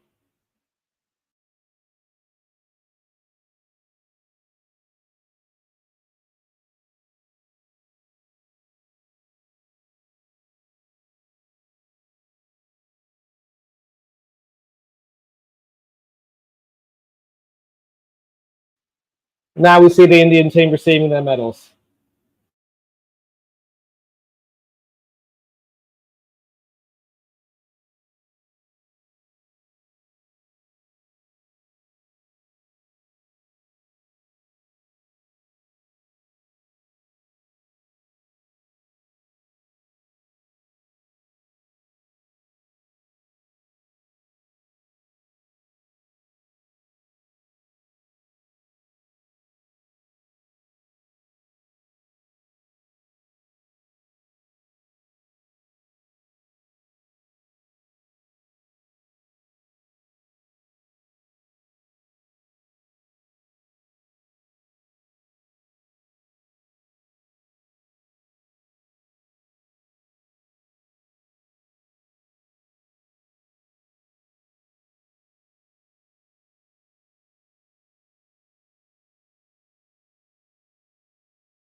And you just wonder, with Hardik Pandya leaving the squad due to injury, was his absence felt? And we see the captain Rohit Sharma coming up to receive his medal eventually, and looking rather disconsolate, but it is what it is.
Yeah, Rohit Sharma basically saying that the team wasn't good enough today, but he is proud of the guys for the effort they showed throughout the tournament. And nothing much else. Should have scored at least 20 to 30 more runs. Was going to be easier to bat under the lights.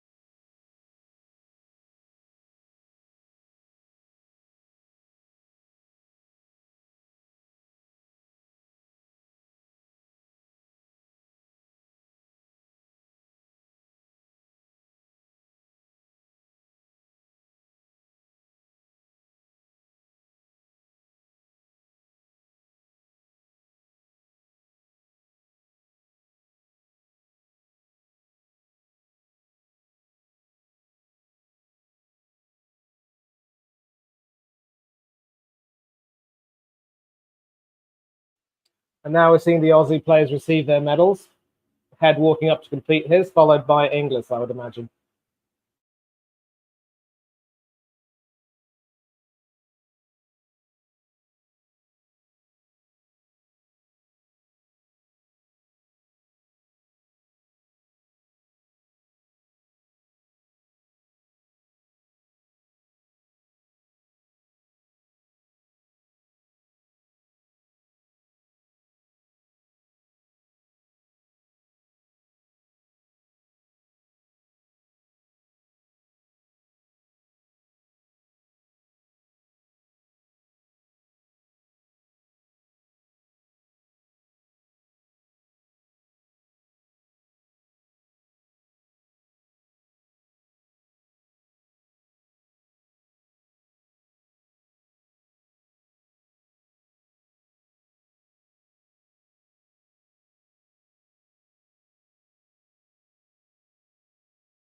And now we see Captain Supreme receiving his medal and about to speak to Ravi Shastri.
And of course, Cummins there talking about the journey that the team have had and also the way they've played. It was a brave decision to bowl first because they've been batting first throughout the tournament, but I just thought it might be a sort of an opportunity to try and be brave for a bit.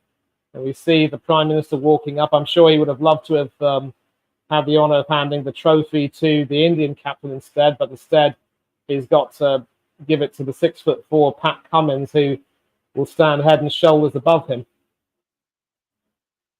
And very soon, of course, we will see him hand the trophy and hand over the trophy, and it will be time to celebrate as Pat Cummins lifts it up. Cummins, of course, was hoping to restrict India to about anything under 300, so 240 was wonderful. And of course, a handshake there with the captain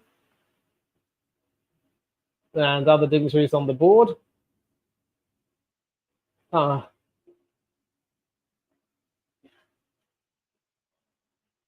of course, we see, yep,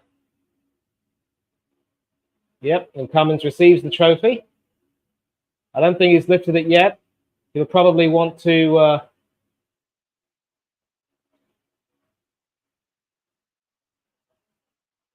it's a bit anticlimactic, really. I mean, normally you want to see him raise the trophy with his teammates, but I'm sure he'll go down.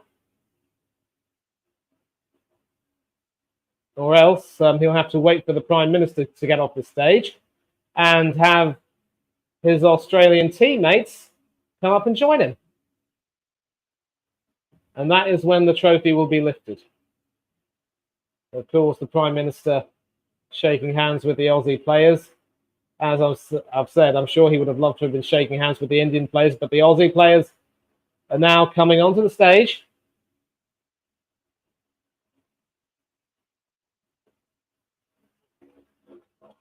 Everyone uniting behind their skipper. And the 2023 World ODI World Cup champions are Australia. And Pat Cummins gets down on one knee, almost like Travis Head, bushing those sixes, and they all celebrate together as a team, as one, as the fireworks and the glitter go off at the Narendra Modi Stadium in Ahmedabad. And I'm sure we'll be discussing this match on the Off to the Boundary show coming up sometime next week, and it will be good as well to talk a little bit about this with the Premiership football not expected to be coming back until the weekend. We've still got some more international football to come. England, of course, playing tomorrow, travelling to North Macedonia, and Italy and the Ukraine being involved in a showdown to determine who will join England in Euro 2024. And the support staff now come onto the field. I mean, the platform, rather, the dais, to have a group photo with the team. And this time it's lifted again, not too high, because I think Pat Cummins had the good sense to realise, standing at 6'4", towering over the likes of David Warner and company, he didn't want any of them to be hidden. And you do have to tip your hat off to Mr. Cummins. As I've said, he isn't tactically the smartest at times, but took a brave decision to bowl first today. Had some fine inspired bowling changes, which paid off. And he is almost certainly, with this aging team, the man to take them forward for the next few years. And will probably help usher in a new generation, as the likes of David Warner, Stephen Smith, Mitchell Starc and company will look forward to retirement sooner rather than later. And will Cummins be around, though, for the next tournament in 2026? That will remain to be seen. And of course, this segues back into a question that was asked by Daz Reynolds. I do believe the next World Cup will be held in the Americas.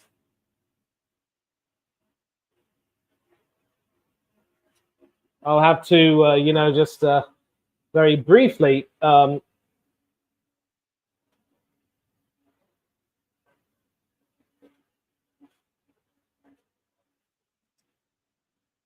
Oh yeah, the T20 World Cup will be hosted by India and Sri Lanka, but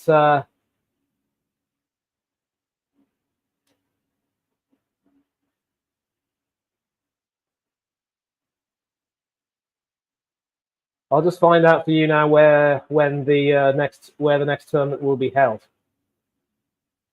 That will be held in 2027, every 4 years, and it is scheduled to be played in South Africa, Zimbabwe, and Namibia. So hopefully that answers your question. And of course, with the presentation ceremony now over, it is, of course, time for me to end this stream, but not before once again saying thank you once again to Hanno for organizing this stream and everyone in the chat who's contributed. I don't think I'll have the time to read through all the names, but you've been absolutely terrific with your support and your comments, and it's been a pleasure to bring you coverage of this match, even if only for the second innings, and we will hope to see you once again on the channel for more sporting coverage, certainly for the Off to the Boundary show and more sport-related content. But until then, I hope you guys have had a good, and girls have had a good Sunday. Do take care of yourselves. Enjoy the upcoming week and don't do anything that Hanno and I wouldn't do. But for now, as always, from me, it's farewell to thee and goodbye and God bless to each and every one of you. Cheers, everyone.